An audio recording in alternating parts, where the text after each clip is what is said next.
എല്ലാവർക്കും നമസ്കാരം. ഹൈജീനിക്സ് ലൈഫിന്റെ ഇന്നത്തെ ഓൺലൈൻ ക്ലാസ്സിലേക്ക് ജോയിൻ ചെയ്ത എല്ലാവരെയും ഹാർദമായി സ്വാഗതം ചെയ്യുന്നു.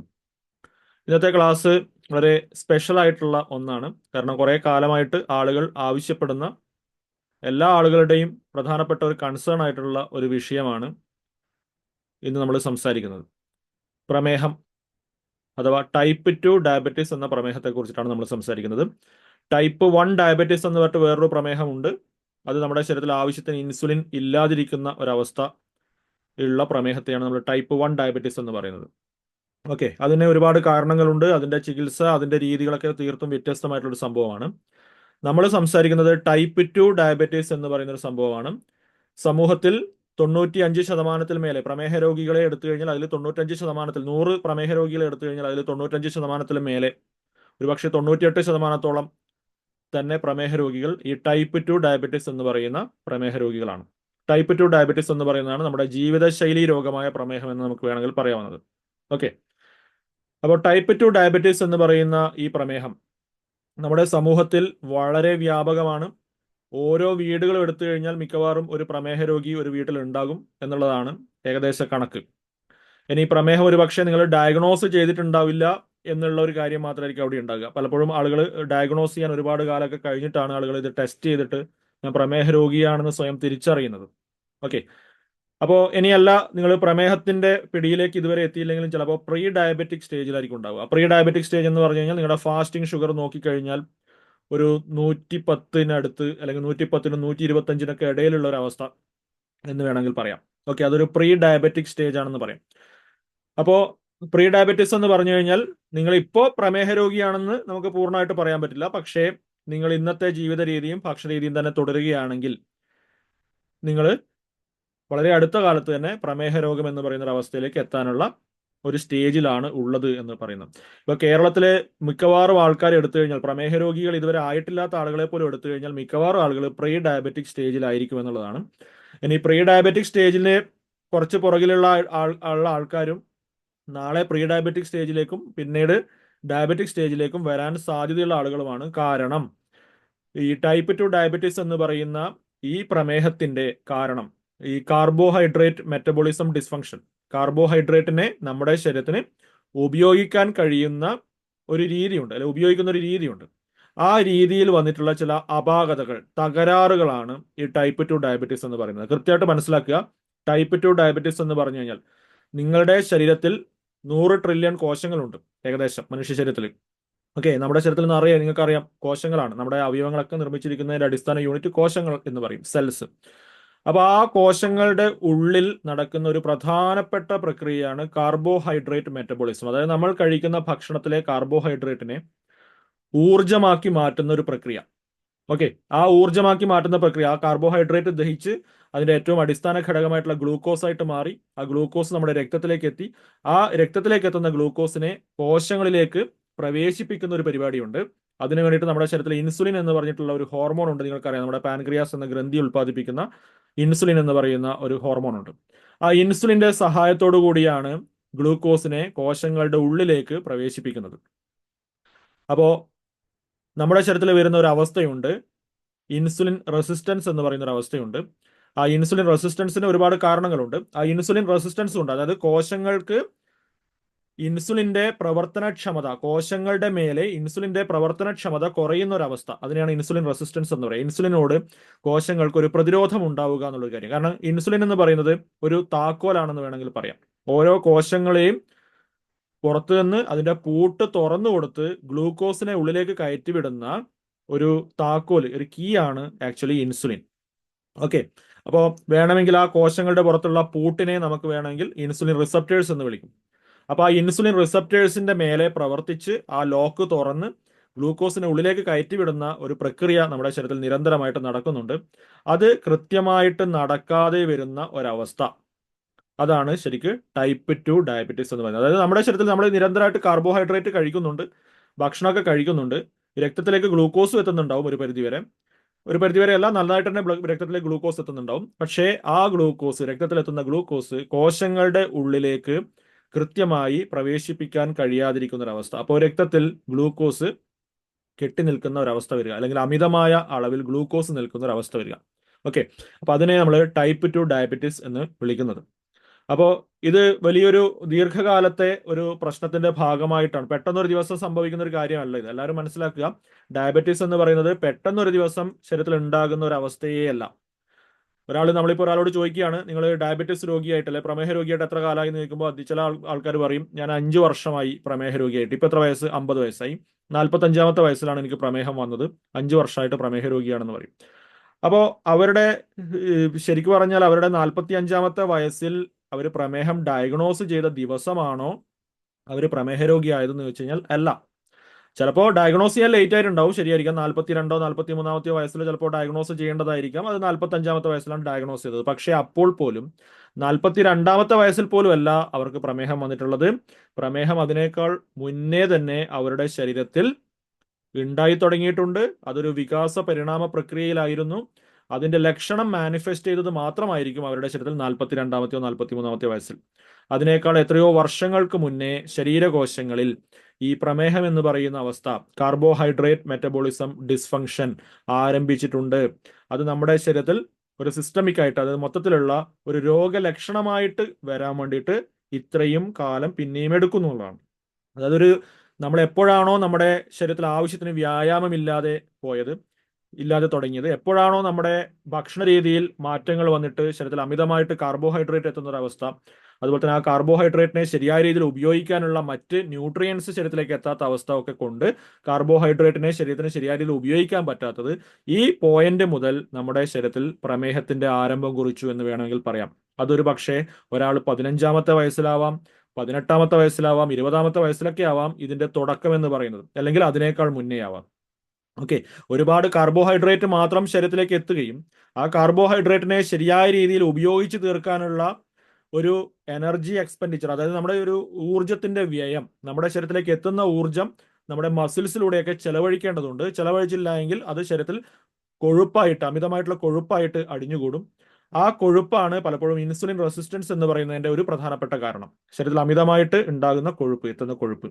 അപ്പോൾ കൃത്യമായിട്ട് നമ്മൾ ശരീരചലനങ്ങളിലൂടെ, വ്യായാമത്തിലൂടെ കൃത്യമായ ഒരു ഭാഗം ഊർജം നമ്മൾ ശരീരത്തിൽ നിന്ന് ചെലവഴിക്കുന്നില്ല എങ്കിൽ ആ ഫാറ്റിന്റെ ഡെപ്പോസിഷൻ കൊണ്ട്, കൊഴുപ്പിന്റെ ഈ അക്യുമുലേഷൻ കൊണ്ടുണ്ടാകുന്ന ഗ്രാജുവലി സംഭവിക്കുന്ന ഒരു അവസ്ഥയാണ് ഇൻസുലിൻ റെസിസ്റ്റൻസ് എന്ന് പറയുന്നത്. അപ്പൊ അത് എത്രയോ കാലങ്ങൾക്ക് മുന്നേ സംഭവിച്ചു തുടങ്ങി അതൊരു 5-10 വർഷങ്ങൾ എടുത്തിട്ടൊക്കെ ആയിരിക്കും നിങ്ങൾ ഒരു രോഗലക്ഷണമായിട്ട്, പ്രമേഹം എന്ന് പറയുന്ന രോഗത്തിന്റെ ലക്ഷണമായിട്ട് മാനിഫെസ്റ്റ് ചെയ്യാൻ അത്രയും സമയമെടുക്കും. അപ്പോൾ മനസ്സിലാക്കേണ്ട ഒരു കാര്യം, ഇപ്പോൾ നിങ്ങൾക്ക് പ്രമേഹം ഇല്ല എങ്കിലും നമ്മൾ ഓരോരുത്തരും പ്രമേഹത്തിലേക്കുള്ള യാത്രയിലായിരിക്കാൻ ചാൻസ് വളരെ കൂടുതലാണ്. ഇപ്പോ പ്രമേഹത്തിന്റെ ലക്ഷണം മാനിഫെസ്റ്റ് ചെയ്തിട്ടില്ല എന്ന് മാത്രം. ഓക്കെ, അതേപോലെ തന്നെ ഇപ്പോൾ പ്രമേഹമുള്ള ആളുകൾ ശ്രദ്ധിക്കേണ്ട ഒരു കാര്യം, നിങ്ങൾ വളരെ കൃത്യമായിട്ട് അതിനെ നിയന്ത്രിച്ചില്ല എങ്കിൽ അത് ഭാവിയിൽ അതിന്റെ 2nd സ്റ്റേജിലേക്കും 3rd സ്റ്റേജിലേക്കും 4th സ്റ്റേജിലേക്ക്, ഡീജനറേറ്റീവ് സ്റ്റേജിലേക്കൊക്കെ എത്താൻ, അതുവഴി നമ്മുടെ ശരീരത്തിലെ മറ്റ് അവയവങ്ങൾക്കൊക്കെ നാശമുണ്ടാകാനുള്ള സാധ്യത വളരെ കൂടുതലാണ്. പ്രമേഹം എന്ന് പറയുന്നത് കൃത്യമായി നിയന്ത്രിച്ച് മുന്നോട്ട് പോവുകയാണെങ്കിൽ നമുക്ക് യാതൊരു അപകടവും ഇല്ലാതെ നമുക്ക് കൃത്യമായിട്ട് ആരോഗ്യത്തോടെ മുന്നോട്ട് പോകാൻ പറ്റുന്ന ഒരു അസുഖവുമാണ്. എന്നാൽ ശ്രദ്ധിച്ചില്ല എങ്കിൽ അത് നമ്മുടെ ശരീരത്തിലെ എല്ലാ അവയവങ്ങളെയും, രക്തക്കുഴലുകളെയും, ഓരോ അവയവങ്ങളെയും നാശത്തിലേക്ക് കൊണ്ടുപോകാൻ വലിയ സാധ്യതയുള്ള ഒരു രോഗം കൂടിയാണെന്നുള്ള കാര്യം മനസ്സിലാക്കുക. അത് വൃക്കയെ ബാധിക്കാം, കരളിനെ ബാധിക്കാം, നിങ്ങളുടെ ഹൃദയത്തെ ബാധിക്കാം, നിങ്ങളുടെ തലച്ചോറിനെ ബാധിക്കാം. അങ്ങനെ പല രീതിയിൽ അവയവങ്ങളിലേക്ക് നാശം ഉണ്ടാക്കാൻ സാധിക്കുന്ന, ശരീരത്തിലെ രക്തക്കുഴലുകളെ എല്ലാം ഡാമേജ്ഡ് ആക്കാൻ സാധ്യതയുള്ള ഒരു അസുഖം കൂടിയാണെന്നുള്ള കാര്യം മനസ്സിലാക്കുക. അതുകൊണ്ട് വളരെ കൃത്യമായിട്ട് അതിനെ കൺട്രോൾ ചെയ്യാൻ വളരെ കൃത്യമായിട്ടൊരു മെത്തേഡ് നമ്മുടെ ഓരോരുത്തരുടെയും കയ്യിലുണ്ട്. നമ്മളത് അറിയാഞ്ഞിട്ടാണ്. അല്ലെ, നമ്മുടെ ഓരോരുത്തരുടെയും നിയന്ത്രണത്തിലാണ് ഈ പ്രമേഹവുമായി ബന്ധപ്പെട്ട കാര്യങ്ങൾ ചെയ്യാനുള്ള കാര്യങ്ങൾ നമ്മുടെ തന്നെ നിയന്ത്രണത്തിലാണുള്ളത്.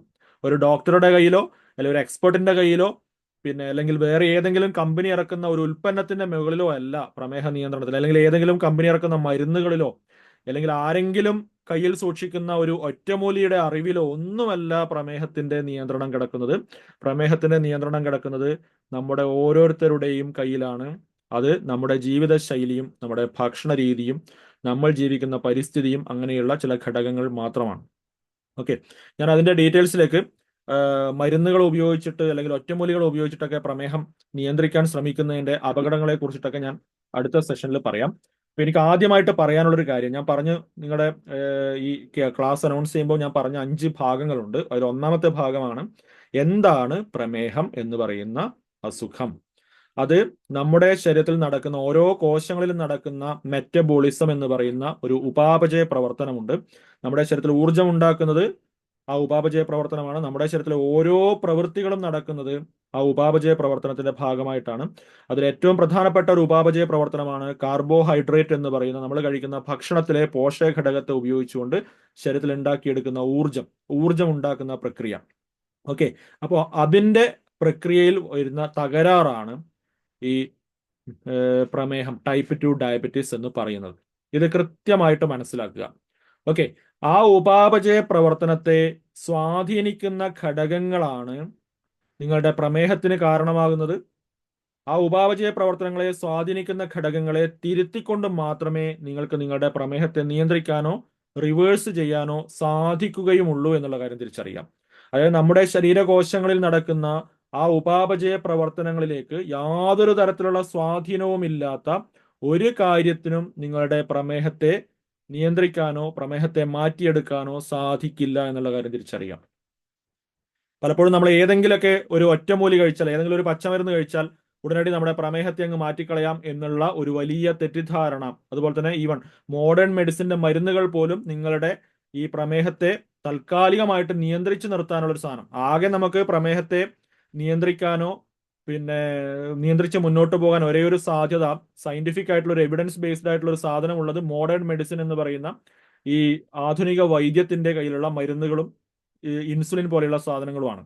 ഓക്കെ, അതാണ് കൃത്യമായിട്ട് നമ്മൾ മരുന്ന് ചികിത്സ ആവശ്യമെങ്കിൽ ഉപയോഗിക്കേണ്ടത്. അതുപോലും പക്ഷേ നമ്മൾ എങ്ങനെയാണ് ചെയ്യുന്നതെന്ന് വെച്ച് കഴിഞ്ഞാൽ അതുപോലും നിങ്ങളിൽ കൃത്യമായിട്ടും താൽക്കാലികമായിട്ട് അതിനെ നിയന്ത്രിച്ച് നിർത്താനുള്ള ഒരു സഹായം മാത്രമേ ചെയ്യുന്നുള്ളൂ. ബാക്കി മുഴുവൻ കാര്യങ്ങളും ചെയ്യേണ്ടത് നമ്മളാണ്. ജീവിതശൈലിയിലും ഭക്ഷണ രീതിയിലും നമ്മുടെ ഉപാപചയത്തെ സ്വാധീനിക്കുന്ന ഘടകങ്ങളിലാണ് ബാക്കി അതിന്റെ നിയന്ത്രണം ഇരിക്കുന്നത്. അത് ഏതൊക്കെ ഘടകങ്ങളാണ് എന്നുള്ള കാര്യം നമ്മൾ കൃത്യമായി മനസ്സിലാക്കിയാൽ നമ്മൾ ഒരിക്കലും ഈ ഒറ്റമൂലി പ്രയോഗങ്ങളിലേക്കോ അല്ലെങ്കിൽ ഈ ഷോർട്ട് കട്ട് മെത്തേഡ്സ് ഉണ്ടല്ലോ, ആളുകൾക്കെല്ലാം നമുക്ക് എന്ത് കാര്യത്തിനും ഷോർട്ട് കട്ട് മെത്തേഡ്സ് ആണ് വേണ്ടത് അല്ലെ. ഇന്നൊരു സാധനം അരച്ചു കലക്കി കുടിച്ചാൽ നാളത്തേക്ക് ഒരു അസുഖം മാറുന്ന ഒരു സാധനം കിട്ടുകയാണെങ്കിൽ വളരെ നല്ലത്. അല്ലെങ്കിൽ ആരെങ്കിലും ഒരു കമ്പനി ഒരു ഉൽപ്പന്നം കൊണ്ടുതരികയാണെന്നുണ്ടെങ്കിൽ അത് കഴിച്ചാൽ എൻ്റെ രോഗം മാറുകയാണെങ്കിൽ ഏറ്റവും നല്ലത്. അല്ലാതെ നമ്മളെ കൊണ്ട് വ്യായാമം ചെയ്യാനോ അല്ലെങ്കിൽ ഭക്ഷണത്തിൽ എന്തെങ്കിലും മാറ്റം വരുത്താനോ അല്ലെങ്കിൽ വേറെ ഏതെങ്കിലും നമ്മൾ ചെയ്തു വരുന്ന ശീലങ്ങളിൽ മാറ്റം വരുത്താനോ ഒന്നും പൊതുവേ നമുക്ക് പറ്റില്ല എന്നുള്ളതാണ് പൊതുവേ ആളുകളുടെ മെന്റാലിറ്റി. ഞാൻ ഏതെങ്കിലും ഒരു വ്യക്തിയെ പറയുകയല്ല, പൊതുവേ നമ്മുടെ സമൂഹത്തിലുള്ള ഒരു രീതി എന്ന് പറയുന്നത് ഇത്തരം എന്തെങ്കിലും എളുപ്പ വഴികൾ കിട്ടുമെങ്കിൽ, ഇപ്പൊ നിങ്ങൾ യൂട്യൂബിലോ അല്ലെങ്കിൽ ഗൂഗിളിലോ ഒക്കെ പ്രമേഹം എന്ന് വെറുതെ അടിച്ചു കൊടുത്തു കഴിഞ്ഞാൽ, അല്ലെ ഡയബറ്റിസ് എന്നോ അല്ലെ മലയാളത്തിൽ പ്രമേഹം എന്നോ അടിച്ചു കൊടുത്തു കഴിഞ്ഞാൽ അതിന്റെ അടിയിൽ കംപ്ലീറ്റ് വരുന്നത്, യൂട്യൂബിലൊക്കെ ആണെങ്കിൽ വീഡിയോസ് കംപ്ലീറ്റ് പലതരത്തിലുള്ള മരുന്നുകളായിരിക്കും. ഈ മരുന്ന് നിങ്ങൾ ഒരു ദിവസം കഴിച്ചാൽ മതി, നിങ്ങൾക്ക് പിന്നെ പ്രമേഹം വരികയേയില്ല, അല്ലെ നിങ്ങളുടെ പ്രമേഹം എന്നേക്കുമായിട്ട് മാറും. രാവിലെ എഴുന്നേറ്റ ഉടനെ നിങ്ങളിത് ഈ ഒരൊറ്റൊരു കാര്യം ചെയ്താൽ മതി, നിങ്ങളുടെ പ്രമേഹം എന്നേക്കുമായിട്ട് നിങ്ങൾക്ക് ഇല്ലാതാക്കാം. അല്ലെ ഞങ്ങളിതാ ഒരു ഉൽപ്പന്നം, ഒരു മരുന്ന് ഇറക്കിയിരിക്കുന്നു, ഈ സാധനം നിങ്ങൾ 2 ആഴ്ചയോ 3 ആഴ്ചയോ കഴിച്ചാൽ മതി, നിങ്ങളുടെ പ്രമേഹം എന്നേക്കുമായിട്ട് മാറും. അല്ലെങ്കിൽ ചില ആൾക്കാർ ഇപ്പോൾ ചില ഫുഡ് ഐറ്റംസുമായിട്ട് ഇറങ്ങിയിട്ടുണ്ട്, ഇന്ന ഫുഡുകൾ കഴിച്ചാൽ മതി നിങ്ങളുടെ പ്രമേഹം കംപ്ലീറ്റ് മാറും എന്ന് പറഞ്ഞിട്ട് പലതരത്തിലുള്ള മില്ലറ്റ്സിന്റെ ഉൽപ്പന്നങ്ങൾ, അല്ലെ ചെറുധാന്യങ്ങളുടെ ഉൽപ്പന്നങ്ങളും അങ്ങനെ പല സാധനങ്ങളുടെ പരസ്യങ്ങൾ നിങ്ങൾക്ക് കാണാം.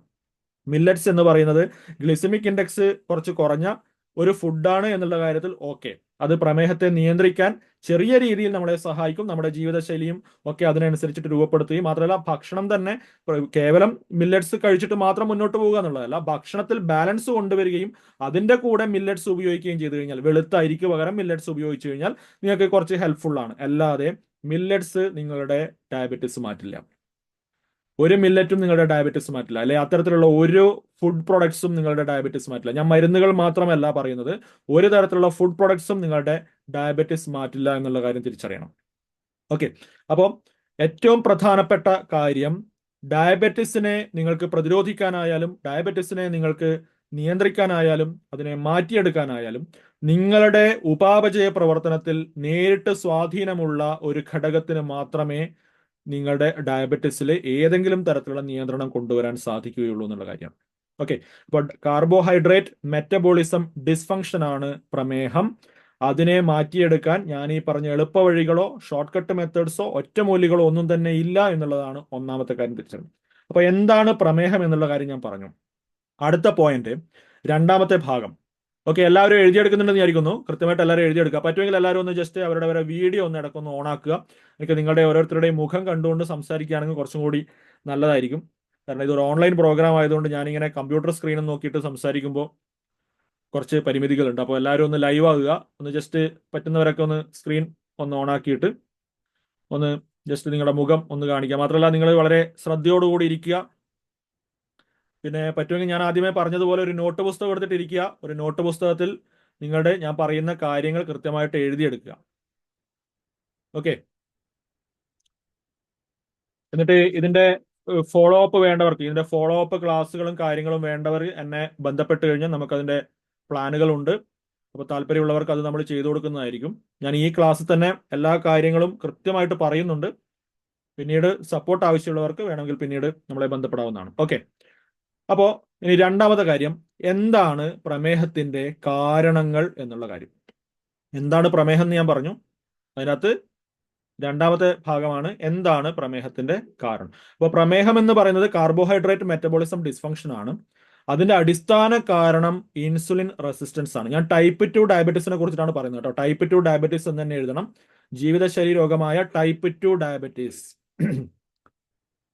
പലപ്പോഴും പിന്നെ ഫേസ്ബുക്കിലും അവിടെ ഇവിടെയൊക്കെ ഇങ്ങനെ ഈ അസുഖത്തെ കുറിച്ചിട്ടുള്ള, പ്രമേഹത്തെ കുറിച്ചിട്ടുള്ള പരസ്യങ്ങളിലും മറ്റുമൊക്കെ കാണുന്ന ഒരു കാര്യം, ഇതാ ഈ ഒരു മെഡിസിൻ ഉണ്ട്, അല്ലെങ്കിൽ ഈ ഒരു ഉൽപ്പന്നമുണ്ട്, ഇത് കഴിച്ചാൽ നിങ്ങളുടെ ശരീരത്തിലെ പാൻക്രിയാസിനെ ഉദ്ദീപിപ്പിച്ച് ഇത് നന്നായിട്ട് ഇൻസുലിൻ ഉണ്ടാക്കിപ്പിക്കും എന്നൊക്കെ പറഞ്ഞിട്ടുള്ള ഒരുപാട് പരസ്യങ്ങൾ കാണാറുണ്ട്. അങ്ങനെ ഒരു മരുന്ന് ആക്ച്വലി ഇല്ല എന്നുള്ളതാണ് യാഥാർത്ഥ്യം. ഇനി അങ്ങനെ ഒരു മരുന്ന് ഉണ്ടെങ്കിലും പലപ്പോഴും ടൈപ്പ് 2 ഡയബറ്റീസിന് ആക്ച്വലി ടൈപ്പ് 2 ഡയബറ്റീസിൽ ഒരിക്കലും പിന്നെ ഇൻസുലിൻ കൂട്ടുക എന്നുള്ളൊരു ചികിത്സയല്ല ചെയ്യേണ്ടത്. ഉള്ള ഇൻസുലിനെ മര്യാദക്ക് പ്രവർത്തിക്കാനുള്ള സാഹചര്യം ശരീരത്തിൽ ഉണ്ടാക്കുക എന്നുള്ളൊരു കാര്യമാണ് ചെയ്യേണ്ടത്.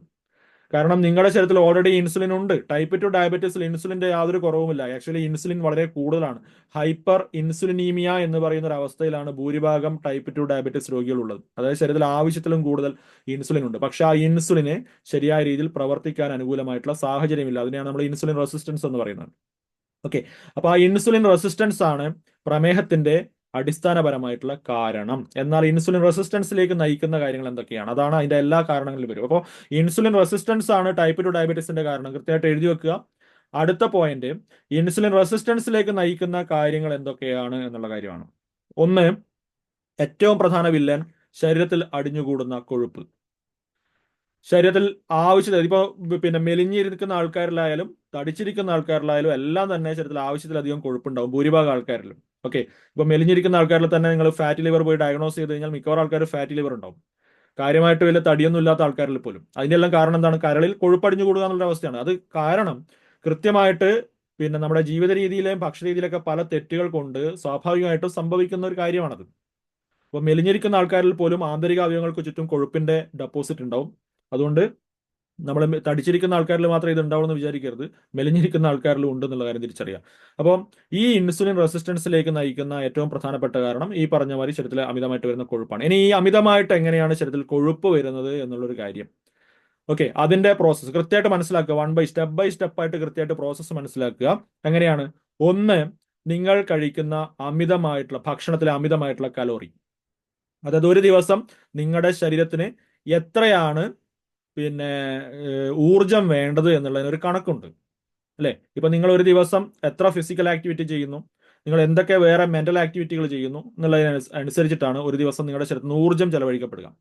അപ്പൊ നിങ്ങൾ ഒരു ദിവസം ചെലവഴിക്കുന്ന ഊർജം പരമാവധി ഒരു 1600 1700 കലോറിയൊക്കെ ആണെങ്കിൽ, അതായത് നമ്മുടെ ശരീരത്തിലെ ആന്തരിക അവയവങ്ങളുടെ പ്രവർത്തനത്തിന് വേണ്ട ഊർജ്ജമുണ്ട്. നിങ്ങൾ വെറുതെ ഇരിക്കുകയാണെങ്കിലും ഹൃദയത്തിന്റെയും തലച്ചോറിന്റെയും മറ്റ് ആന്തരിക അവയവങ്ങളുടെ എല്ലാം പ്രവർത്തനത്തിന് ശരീരത്തിന് ഊർജ്ജം ആവശ്യമാണ്, അല്ലെ? ആ ഊർജ്ജം ബേസൽ മെറ്റബോളിസത്തിന്റെ ഭാഗമായിട്ടുള്ള ഊർജ്ജം എന്ന് പറയും. പ്ലസ് നിങ്ങൾ ഒരു ഇരുന്നെടുക്കുന്ന അങ്ങോട്ടും ഇങ്ങോട്ടും അനങ്ങുമ്പോൾ, അങ്ങോട്ടും ഇങ്ങോട്ടും നടന്നിട്ട് വരുമ്പോൾ, എന്തെങ്കിലും പ്രവൃത്തികൾ ചെയ്യുമ്പോൾ എല്ലാം ശരീരത്തിന് മസിൽസിലൂടെ ഊർജ്ജം ചെലവഴിക്കുന്നുണ്ട്. അപ്പോൾ ആ രീതിയിലൊക്കെ ശരീരം ഊർജ്ജം ചെലവഴിക്കുന്നു.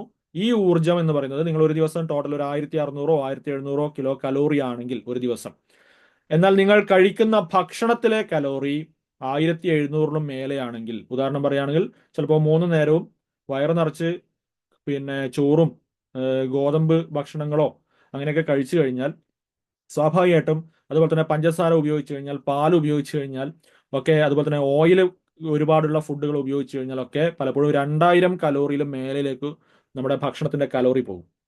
അതായത് ഒരു ഭക്ഷണത്തിൽ അടങ്ങിയിരിക്കുന്ന ഊർജ്ജത്തെയാണ് നമ്മൾ കലോറി എന്ന് പറയുക. ഓക്കെ, നിങ്ങൾ കഴിക്കുന്ന ഭക്ഷണം ഇപ്പൊ നിങ്ങൾ രാവിലെ പുട്ടും കടലയും കഴിക്കുകയാണെന്നുണ്ടെങ്കിൽ വയറു നിറച്ച് പുട്ടും കടലയും കഴിച്ചാൽ മിക്കവാറും ഒരു 800 അല്ലെങ്കിൽ 900 കലോറിക്ക് അടുത്തിട്ട് ഊർജ്ജം വരും. ഇനി ആ കടലക്കറിയിൽ ഒരുപാട് എണ്ണയൊക്കെ ഉപയോഗിച്ചിട്ടുള്ള കടലക്കറിയാണെന്നുണ്ടെങ്കിൽ അതിനേക്കാൾ ചിലപ്പോൾ മേലേക്ക് ഊർജ്ജം വരാൻ സാധ്യതയുണ്ട്. ഓക്കെ, നിങ്ങളൊരു വലിയൊരു സദ്യ ഇപ്പൊ ഓണത്തിന്റെ സമയത്തൊക്കെ ഒരു സദ്യ നിങ്ങൾ വലിയ പായസവും കൂട്ടിയിട്ട് കഴിക്കുകയാണെന്നുണ്ടെങ്കിൽ വയറു നിറച്ച് കഴിക്കുകയാണെങ്കിൽ അത് ചിലപ്പോൾ ഒരു 1500 മേലെ കലോറി ഊർജ്ജം ആ ഒറ്റ സദ്യയിലുണ്ടാവും. ഓക്കെ, അത് നമ്മൾ 2 നേരമൊക്കെ അടിച്ച് കയറ്റി കഴിഞ്ഞാൽ 3000 കലോറിയൊക്കെ ആയിരിക്കും നമ്മൾ ചിലപ്പോൾ ഒരു ദിവസം നമ്മുടെ ശരീരത്തിലേക്ക് അടിച്ച് കയറ്റിയിട്ടുണ്ടാകുക. അതിനകത്ത് നമ്മൾ എത്ര ചെലവഴിച്ചിട്ടുണ്ടാവും എന്ന് ചോദിച്ചു കഴിഞ്ഞാൽ ഒരു 1500 കലോറി ആയിരിക്കും ചെലവഴിച്ചിട്ടുണ്ടാകുക. ബാക്കി 1500 കലോറി ഊർജ്ജവും ശരീരത്തിൽ അമിതമായ അളവിലാണ് എത്തിയിരിക്കുന്നത്. ശരീരം അതെന്താണ് ചെയ്യുക? ശരീരത്തിന് അത് ചെയ്യാൻ ഒരേ ഒരു അറിവ് മാത്രമേ ശരീരത്തിൽ, നമ്മുടെ ശരീരത്തിൽ ഒരു അറിവുണ്ട് എങ്ങനെയാണ് ഈ കാര്യങ്ങളൊക്കെ മാനേജ് ചെയ്യേണ്ടത് എന്നുള്ള ഒരു ജനിതക കോഡ് നമ്മുടെ ശരീരത്തിലുണ്ട്. നിങ്ങൾക്ക് എല്ലാവർക്കും അറിയാം. 1 മിനിറ്റ്.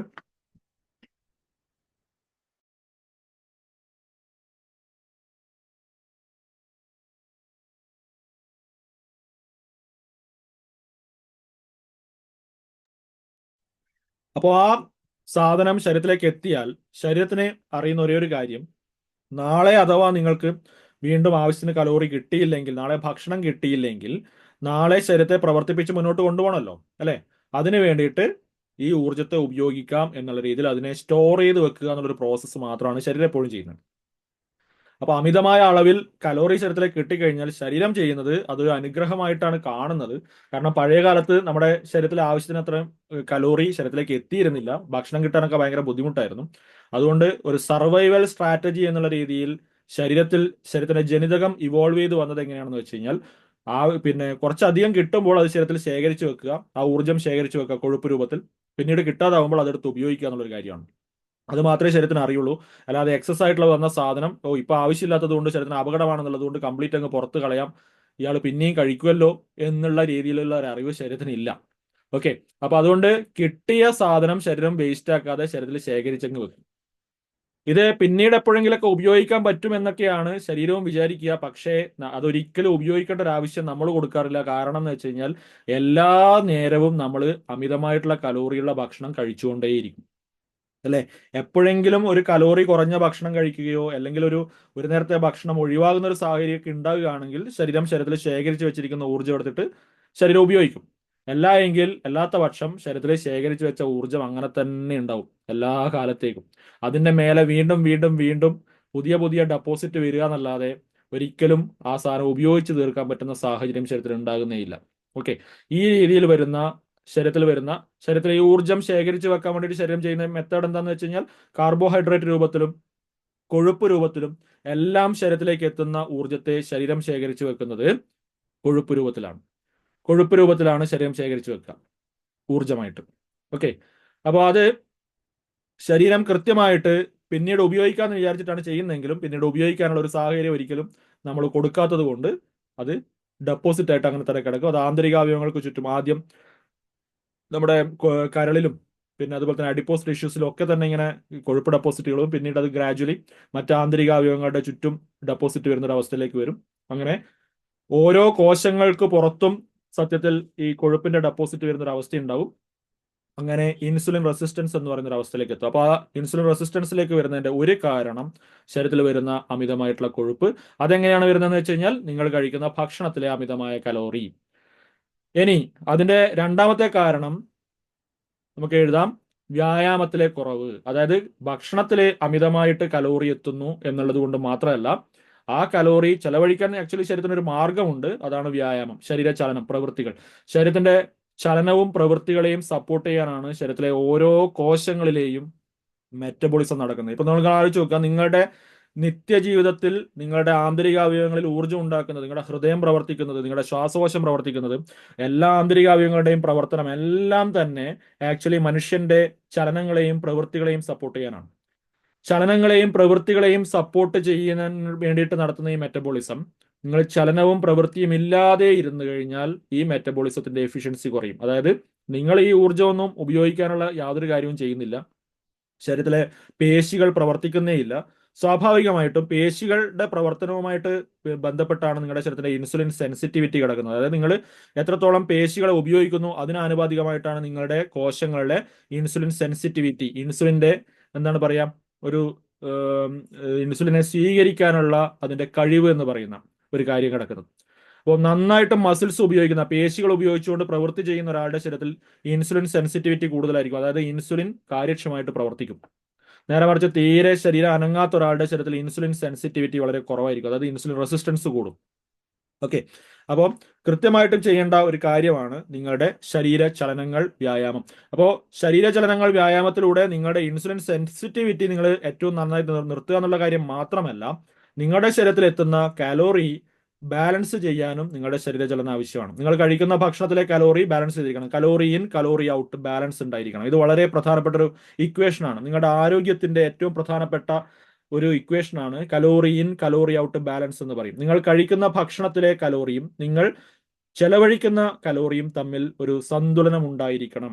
ഒരിക്കലും ചെലവഴിക്കുന്ന കലോറി കുറഞ്ഞു പോയാൽ അമിതമായ അളവിൽ ശരീരത്തിൽ കലോറി ഡെപ്പോസിറ്റ് ഉണ്ടാവാൻ ഉള്ള സാധ്യതയുണ്ട്. ഇനി വേറൊന്ന്, നിങ്ങൾ കഴിക്കുന്ന കലോറി വളരെ കുറവും ചെലവഴിക്കുന്ന കലോറി വളരെ കൂടുതലുമാണെങ്കിലും ഇംബാലൻസ് ആണ്. പക്ഷേ നമ്മൾ പലപ്പോഴും നമ്മുടെ കഴിഞ്ഞ കാലങ്ങളിലേക്കൊക്കെ എടുത്ത് നോക്കിക്കഴിഞ്ഞാൽ ഈ കലോറി ചെലവഴിച്ചത് കുറഞ്ഞത് പോയത് കൊണ്ട് വന്ന ശരീരത്തിൽ വന്ന ഫാറ്റ് ഡെപ്പോസിറ്റ് ഉണ്ടാവും.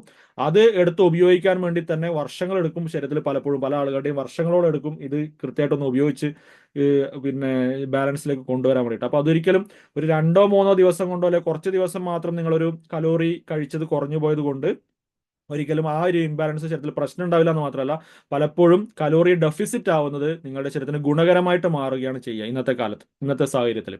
ഓക്കെ, ഞാൻ അതിന്റെ ഡീറ്റെയിൽസിലേക്ക് പിന്നീട് പോവാം. അപ്പോൾ പറഞ്ഞു വന്നത്, നിങ്ങളുടെ ശരീര ചലനങ്ങൾ, വ്യായാമങ്ങൾ, ഇത് നിങ്ങൾ എപ്പോഴാണോ തീരെ കുറഞ്ഞു പോകുന്നത് അപ്പോൾ മുതൽ ഞാൻ ഈ പറഞ്ഞ കാർബോഹൈഡ്രേറ്റ് മെറ്റബോളിസം ഡിസ്ഫങ്ഷനിലേക്ക് എത്തിക്കൊണ്ടിരിക്കുന്ന ഒരാളായിരിക്കും. അല്ലെങ്കിൽ അത് സംഭവിച്ച് കഴിഞ്ഞിട്ടുള്ള ഒരാളാണെന്നുണ്ടെങ്കിൽ അതിന്റെ കോംപ്ലിക്കേഷൻസിലേക്ക് പോകുന്ന ആളായിരിക്കും. ഇതിലൊരു സംശയം വേണ്ട. ഓരോ ദിവസവും നിങ്ങളുടെ ശരീര ചലനങ്ങൾ, പ്രവൃത്തികൾ, ഇത് നിങ്ങളുടെ ശരീരകോശങ്ങളിലെ മെറ്റബോളിസത്തിനെ സ്വാധീനിച്ചുകൊണ്ടേയിരിക്കുന്നു. മെറ്റബോളിസത്തിന്റെ എഫിഷ്യൻസിയാണ് നിങ്ങളുടെ ആരോഗ്യം എന്ന് പറയുന്നത്. ആ മെറ്റബോളിസത്തിന്റെ എഫിഷ്യൻസിക്ക് നേരനുപാതത്തിലാണ് ഒരാളുടെ ആരോഗ്യം. ഒരാളുടെ ആരോഗ്യം എന്താണെന്ന് ചോദിച്ചു കഴിഞ്ഞാൽ അയാളുടെ മെറ്റബോളിക് ഹെൽത്ത് ആണ് അയാളുടെ ആരോഗ്യം. ഈ ശരീരത്തിൽ നടക്കുന്ന ഉപാപചയ പ്രവർത്തനങ്ങളുടെ കാര്യക്ഷമത, അതിന്റെ ലെവലാണ് ഒരാളുടെ ആരോഗ്യം എന്ന് പറയുന്നത്. അതിൽ വരുന്ന ഏതൊരു തകരാറും ഒരാളുടെ ആരോഗ്യത്തെ താഴോട്ടേക്ക് കൊണ്ടുപോകും, താഴോട്ടേക്ക് കൊണ്ടുപോകും. അതുകൊണ്ട് ഓരോ ദിവസവും നമ്മുടെ മെറ്റബോളിസം ഏറ്റവും കാര്യക്ഷമമായി നിർത്താൻ ചെയ്യേണ്ട ഒരു പ്രധാനപ്പെട്ട കാര്യമാണ് നിങ്ങൾ ചെയ്യേണ്ട ശരീര ചലനങ്ങളും പ്രവൃത്തികളും. ഓക്കെ, ഇനി രാവിലെ ഒരു അരമണിക്കൂർ നടക്കുന്നു, വൈകുന്നേരം ഒരു അരമണിക്കൂർ നടക്കുന്നു, ബാക്കി മുഴുവൻ സമയവും ഒരു സ്ഥലത്ത് കുത്തിയിരിക്കുന്നു എന്ന് വിചാരിക്കുക, അല്ലെങ്കിൽ ഒരു കസേരയിൽ ഇരിക്കുന്നു എന്ന് വിചാരിക്കാം. അത് മതിയാവുമോ എന്ന് വെച്ച് കഴിഞ്ഞാൽ അതും തെറ്റാണ്. കാരണം ഒരു അരമണിക്കൂറിൽ കൂടുതൽ നിങ്ങൾ ഇരുന്ന് കഴിഞ്ഞാൽ, നിങ്ങൾ കണ്ടിന്യൂസ് ആയിട്ട് ഒരു സ്ഥലത്ത് ഇരുന്ന് കഴിഞ്ഞാൽ നിങ്ങളുടെ മെറ്റബോളിസം പ്രശ്നത്തിലേക്ക് വരും. ഓക്കെ, ഇത് വോയിസ് മുറിഞ്ഞു പോകുന്നു ഒരാൾ എഴുതിയിട്ടുണ്ട്. അത് നിങ്ങളുടെ നെറ്റ്വർക്കിന്റെ കംപ്ലൈന്റ് ആണോ നോക്കുക. മറ്റുള്ള ആളുകൾക്ക് എന്തെങ്കിലും പ്രശ്നമുണ്ടോ എന്നുള്ള കാര്യം ഒന്ന് ജസ്റ്റ് ചാറ്റ് ബോക്സിൽ എഴുതിയിടണം. കാരണം എന്റെ നെറ്റ്വർക്ക് ഇവിടെ ഓക്കെയാണ് കാണിക്കുന്നത്. നിങ്ങളുടെ അവിടുത്തെ നെറ്റ്വർക്കിന് പ്രശ്നം ഉണ്ടെന്നുണ്ടെങ്കിൽ ആയിരിക്കും ആ പ്രശ്നം നിങ്ങൾക്ക് അനുഭവപ്പെടുന്നുണ്ടാകുക. ഓക്കെ, അപ്പൊ എന്റെ നെറ്റ്വർക്ക് ഓക്കെയാണ്, ഇവിടെ പ്രശ്നമില്ല. മറ്റുള്ളവർക്ക് എന്തെങ്കിലും ബുദ്ധിമുട്ടുണ്ടെങ്കിൽ എല്ലാവരും കൂടി ഒന്ന് കമന്റ് ചെയ്താൽ ഞാൻ ഇവിടെ വേണമെങ്കിൽ ഒന്ന് ചെക്ക് ചെയ്യാം. വോയിസ് ഓക്കെ ആണെന്ന് വിചാരിക്കുന്നു അല്ലെ? ഓക്കെ ആണെങ്കിൽ ഒന്ന് ഓക്കെ ഇടൂ ബാക്കിയുള്ള ആൾക്കാർ.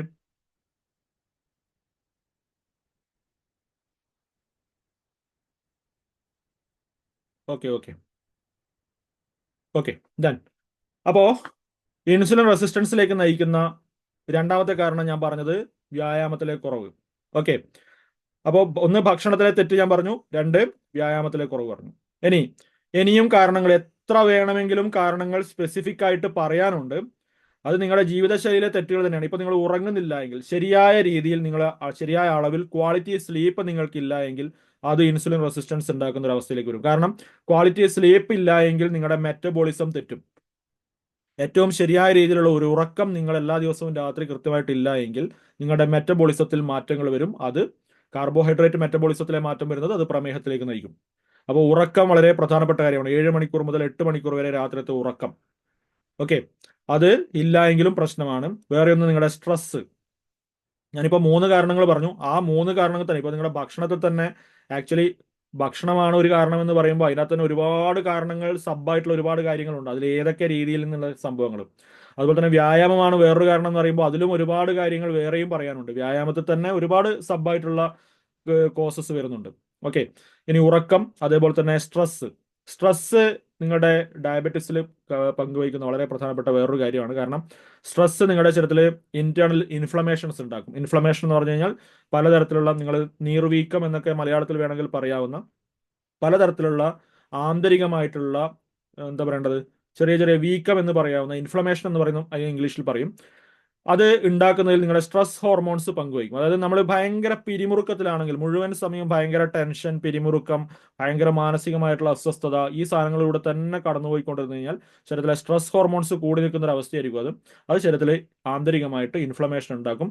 ഇത് സിസ്റ്റമിക് ആയിട്ടുള്ള ഈ ഇൻഫ്ലമേഷൻ ഇൻസുലിൻ റെസിസ്റ്റൻസിലേക്ക് നയിക്കും. അത് പ്രമേഹത്തിലേക്ക് കൊണ്ടുപോകും. പെട്ടെന്ന് ഒരു ദിവസം കുറച്ച് സമയം അനുഭവിക്കുന്ന ടെൻഷനോ സ്ട്രെസ്സിനെ കുറിച്ചിട്ടല്ല ഞാൻ പറയുന്നത്. ദീർഘകാലം നിങ്ങൾ ഈ സ്ട്രെസ്സിനെ മാനേജ് ചെയ്യാതെ പിരിമുറുക്കവും ടെൻഷനും പ്രശ്നങ്ങളും മാനസികാസ്വാസ്ഥ്യങ്ങളും മാത്രമായിട്ട് ഇങ്ങനെ മുന്നോട്ട് വന്നാൽ വരുന്നൊരു അവസ്ഥയെ കുറിച്ചാണ് പറഞ്ഞത്. ഓക്കെ, അപ്പോൾ അതിനെ നമ്മൾ മാനേജ് ചെയ്യുക എന്നുള്ള കാര്യം വളരെ പ്രധാനപ്പെട്ട കാര്യമാണ്. അപ്പോൾ പ്രമേഹത്തിലേക്ക് നയിക്കുന്ന കാര്യങ്ങൾ, ഇനി ഞാനിപ്പോ 4 കാര്യങ്ങൾ പറഞ്ഞു. ഇനിയും പറയാവുന്ന കാര്യങ്ങൾ, പിന്നെ പ്രധാനപ്പെട്ട ഒരു 3-4 കാരണങ്ങൾ കൂടിയുണ്ട്. അതിൽ ഒന്ന്, നിങ്ങളുടെ ശരീരത്തിലെ ആവശ്യത്തിന് ഹൈഡ്രേഷൻ നിങ്ങൾ ഉറപ്പുവരുത്തിയില്ല എങ്കിൽ അതും ഡയബറ്റീസിലേക്ക് വരാനുള്ള സാധ്യതയുണ്ട്. അതായത് ആവശ്യത്തിന് കൃത്യമായിട്ടുള്ള വെള്ളം കൃത്യമായിട്ട് നിങ്ങൾ കുടിച്ചില്ല എങ്കിൽ.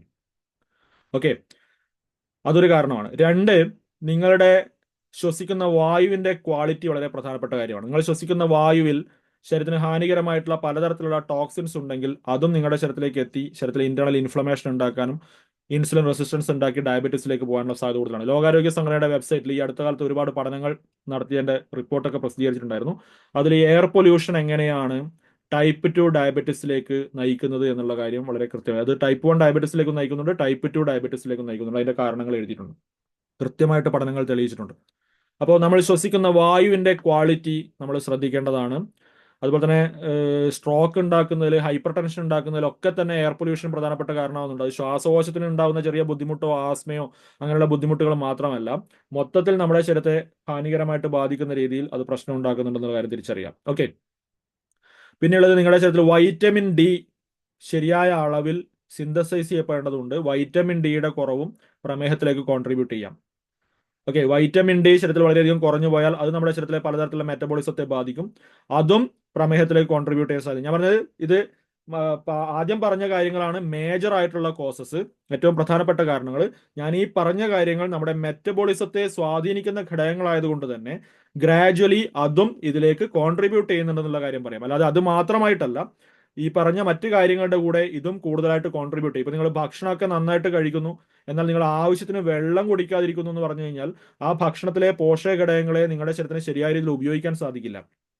വെള്ളം കൃത്യമായിട്ട് അളവിൽ ശരീരത്തിലേക്ക് എത്തിയിട്ടില്ല എങ്കിൽ സ്വാഭാവികമായിട്ട് നിങ്ങളുടെ മെറ്റബോളിസത്തിൽ മാറ്റം വരും. അത് പ്രമേഹത്തിലേക്ക് നയിക്കുന്ന കാരണമായിട്ട് വരും. അപ്പൊ ഞാൻ പറഞ്ഞത് ഏതെങ്കിലും ഒരു കാര്യത്തെ മാത്രം ശ്രദ്ധിച്ചാൽ പോരാ, മൾട്ടി ഫാക്ടോറിയൽ ആണ് കോസേഷൻ എന്ന് പറയുന്നത്. പ്രമേഹം എന്ന് പറയുന്ന ഒരു അസുഖമായാലും ഏത് അസുഖമായാലും അതിന്റെ കാരണങ്ങൾ മൾട്ടി ഫാക്ടോറിയൽ ആണ്. ഒരുപാട് ഘടകങ്ങൾ ചേർന്നിട്ടാണ് ഒരു രോഗം ഉണ്ടാക്കുക.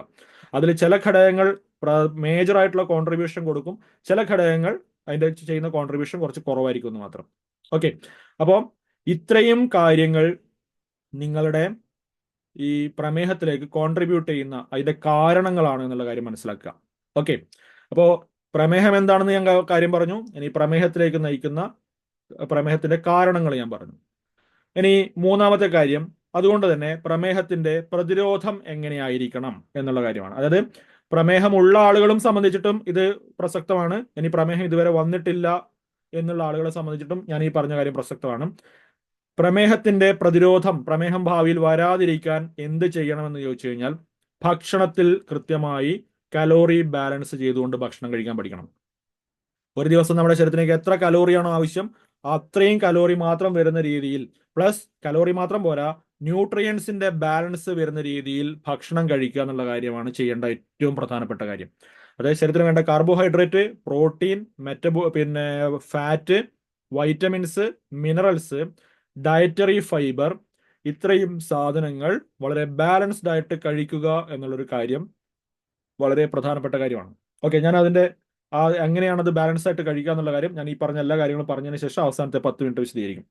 ഓക്കെ, അപ്പോൾ ഒന്ന്, ഭക്ഷണത്തിൽ കലോറി ബാലൻസ് ചെയ്യുക. രണ്ട്, ഭക്ഷണത്തിൽ ന്യൂട്രിയൻസ് ബാലൻസ് ചെയ്യുക. ഇപ്പൊ നമ്മൾ കാറിൽ ഒരു പെട്രോളോ അല്ലെ ഡീസലോ അടിച്ച് ഓടിക്കുന്ന ഒരു കാറാണെന്ന് വിചാരിക്കുക.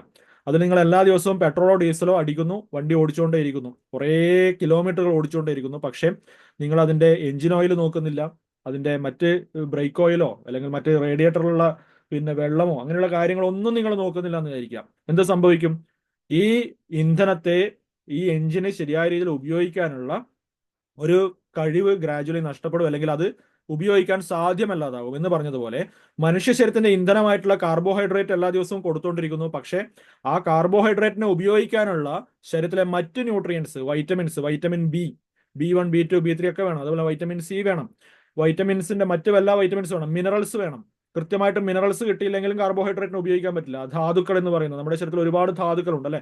കാൽഷ്യം, സൾഫർ, ഫോസ്ഫറസ്, അതുപോലെ തന്നെ സോഡിയം, പൊട്ടാസ്യം, പിന്നെ മഗ്നീഷ്യം, മാംഗനീസ്, ബോറോൺ, ഇങ്ങനെയുള്ള പലതരത്തിലുള്ള അയഡിൻ തുടങ്ങിയിട്ടുള്ള പലതരത്തിലുള്ള ധാതുക്കൾ, അതുപോലെ തന്നെ വൈറ്റമിൻസ്, വൈറ്റമിൻ എയും വൈറ്റമിൻ ബിയും വൈറ്റമിൻ സിയും വൈറ്റമിൻ ഡിയും വൈറ്റമിൻ ഇ, വൈറ്റമിൻ കെ തുടങ്ങിയിട്ടുള്ള പലതരത്തിലുള്ള വൈറ്റമിൻസ്.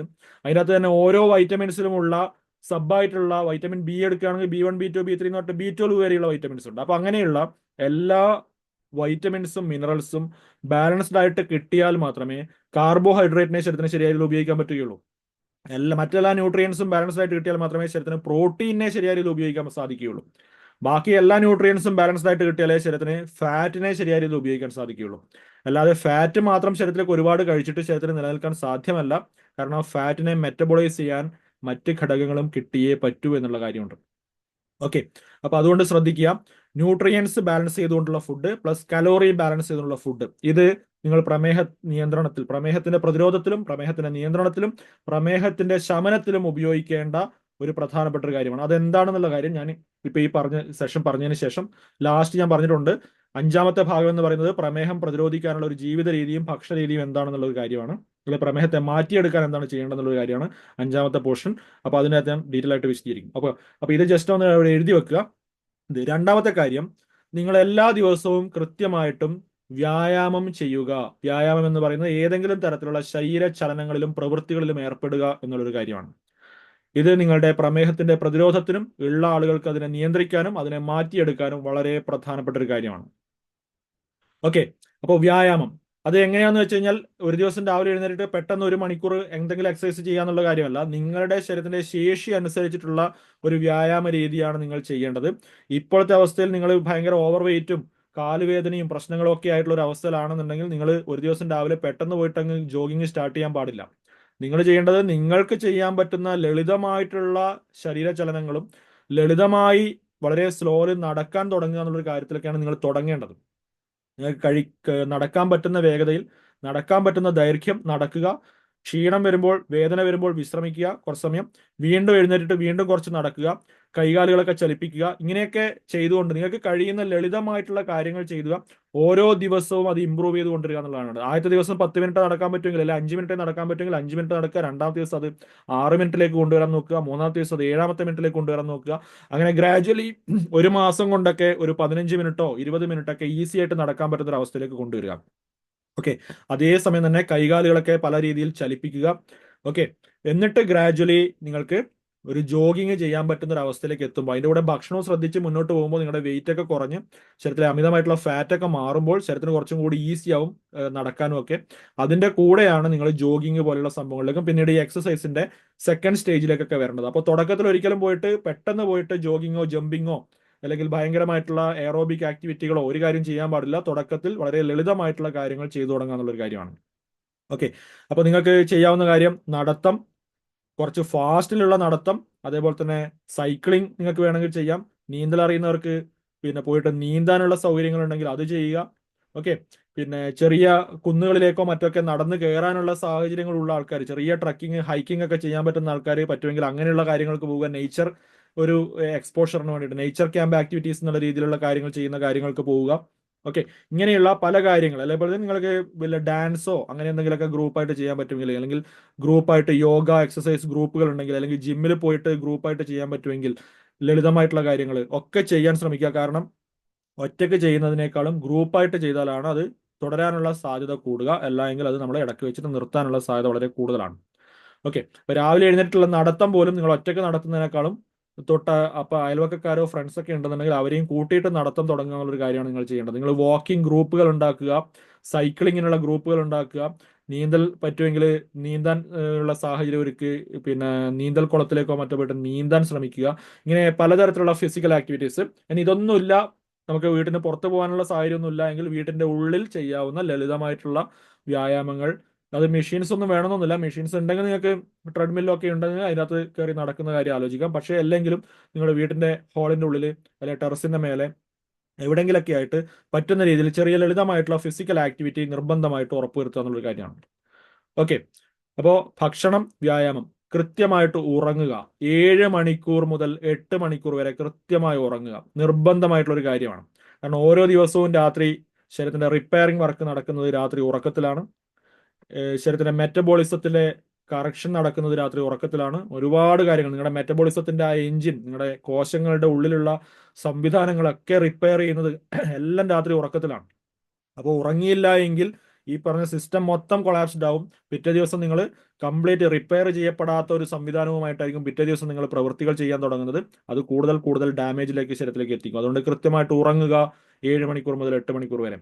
വേറെ ഒന്ന്, സ്ട്രെസ് മാനേജ് ചെയ്യുക. സ്ട്രെസ് മാനേജ് ചെയ്യുക എന്ന് പറയുമ്പോൾ നിങ്ങൾ എന്താണ് ചെയ്യേണ്ടത്?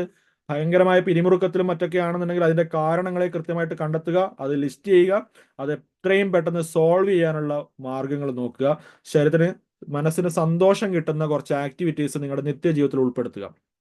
നിങ്ങൾക്ക് എന്തൊക്കെയാണോ നിങ്ങളുടെ മനസ്സിന് സന്തോഷം കിട്ടുന്ന ആരോഗ്യകരമായിട്ടുള്ള കാര്യങ്ങൾ, മനസ്സിലായില്ലേ? ആരോഗ്യകരമല്ലാത്ത കുറെ കാര്യങ്ങളുണ്ട്. ഇപ്പോൾ ഒരാൾക്ക് സിഗരറ്റ് വലിക്കുമ്പോഴാണ് മനസ്സിന് സന്തോഷം കിട്ടുക എന്ന് പറഞ്ഞാൽ അത് പോയിട്ട് സിഗരറ്റ് വലിച്ചിട്ട് സ്ട്രെസ് കുറച്ചിട്ട് കാര്യമില്ല, അത് കൂടുതൽ അപകടം ഉണ്ടാക്കുകയാണ് ചെയ്യാം.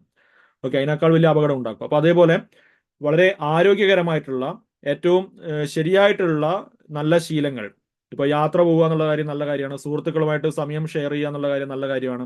നല്ലൊരു ഗാർഡനിങ് ചെയ്യുക എന്നുള്ള കാര്യം നിങ്ങൾക്ക് വളരെ ഗുണകരമായിരിക്കും. ഓക്കെ, ഇങ്ങനെയുള്ള പല ആക്ടിവിറ്റീസ്, മ്യൂസിക് കേൾക്കുക, നല്ല സിനിമകൾ കാണുക, നല്ല എന്തെങ്കിലുമൊക്കെ എന്റർടൈൻമെന്റ് ആക്ടിവിറ്റീസ്, അതുപോലെ തന്നെ എന്തെങ്കിലും പുസ്തകങ്ങൾ വായിക്കുക എന്നുള്ള കാര്യം, പുതിയ അറിവുകൾ നേടാനുള്ള എന്തെങ്കിലും പ്രക്രിയകളിൽ ഏർപ്പെടുക, പ്രകൃതി നിരീക്ഷണം, പ്രകൃതി അനുഭവങ്ങൾ, ഇങ്ങനെ ഒരുപാട് ഒരുപാട് കാര്യങ്ങൾ, സാമൂഹ്യ ബന്ധങ്ങൾ, നല്ല സാമൂഹ്യ പ്രവർത്തനങ്ങൾ, ഇങ്ങനെയുള്ള ഒരുപാട് കാര്യങ്ങൾ നിങ്ങളുടെ മനസ്സിന് സന്തോഷം നൽകുന്ന ഒരുപാട് എലമെന്റ്സ് ഉണ്ട്. അതൊക്കെ നിങ്ങൾ കണ്ടെത്തുക, അത് നിങ്ങൾ വീണ്ടും അതിലേക്ക് എൻഗേജ്ഡ് ആവാൻ ശ്രമിക്കുക. മനസ്സിന് സന്തോഷം നൽകുന്ന കാര്യങ്ങൾക്ക് കുറച്ചധികം സമയം ചെലവഴിക്കാൻ നിങ്ങൾ നിർബന്ധമായിട്ടും സമയം മാറ്റിവെക്കുക.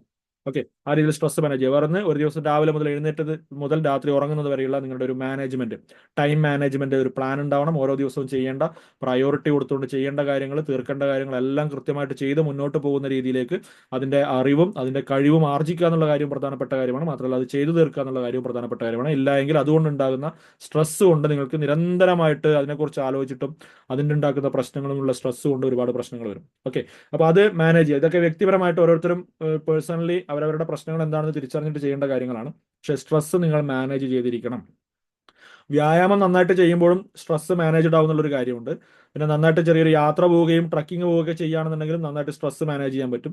അങ്ങനെ വേറെ ഒരുപാട് കാര്യങ്ങളുണ്ട്. അതായത് ഗ്രൂപ്പായിട്ട് സുഹൃത്തുക്കളുടെ കൂടെ ഇരുന്ന് പാട്ട് പാടുകയോ എന്തെങ്കിലും നല്ല പിന്നെ സൗഹൃദം ഷെയർ ചെയ്യുകയൊക്കെ ചെയ്യുന്ന സമയത്തും സ്ട്രെസ് സ്വാഭാവികമായിട്ട് മാനേജ് ചെയ്യപ്പെടും. അങ്ങനെ ഒരുപാട് ഫാക്ടേഴ്സ് ഉണ്ട്. ഇതിനെല്ലാം വളരെ അത്യാവശ്യമായിട്ട് നിങ്ങൾ ജീവിതത്തിൽ ഉൾപ്പെടുത്തുന്ന ഒരു കാര്യങ്ങളാണ്. ഓക്കെ, ഇനി ഞാൻ പറഞ്ഞ ഒരു കാര്യം ശ്രദ്ധിക്കുക, വെള്ളം കൃത്യമായ അളവിൽ കുടിക്കാൻ ശ്രദ്ധിക്കണം.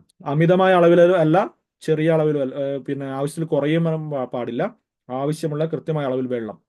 അത് എത്ര ലിറ്റർ ആണെന്നുള്ള കാര്യം നിങ്ങളുടെ ശരീരത്തിന്റെ ആവശ്യം അനുസരിച്ചിരിക്കും. നിങ്ങൾ കഴിക്കുന്ന ഭക്ഷണത്തിലെ ഉപ്പിന്റെ അളവ്, എരിവിന്റെ അളവ്, മസാലയുടെ അളവ്, പിന്നെ പ്രോട്ടീന്റെ ഒക്കെ അളവിനെ അനുസരിച്ചിരിക്കും. പ്ലസ് നിങ്ങളുടെ ഫിസിക്കൽ ആക്ടിവിറ്റിയുടെ അളവ്, നിങ്ങളുടെ ഉറക്കത്തിന്റെ ക്വാളിറ്റി, നിങ്ങളുടെ സ്ട്രെസ് ലെവൽ, നിങ്ങളുടെ നിരവധി കാര്യങ്ങളെ, നിങ്ങളുടെ കാലാവസ്ഥ, നിങ്ങൾ സമയം ചെലവഴിക്കുന്ന കൂടുതലും പിന്നെ കോൺക്രീറ്റ് റൂമിന്റെ ഉള്ളിൽ ചൂടുള്ള ഒരു അന്തരീക്ഷത്തിലാണെന്നുണ്ടെങ്കിൽ ഡീഹൈഡ്രേഷൻ കൂടുതലായിരിക്കും.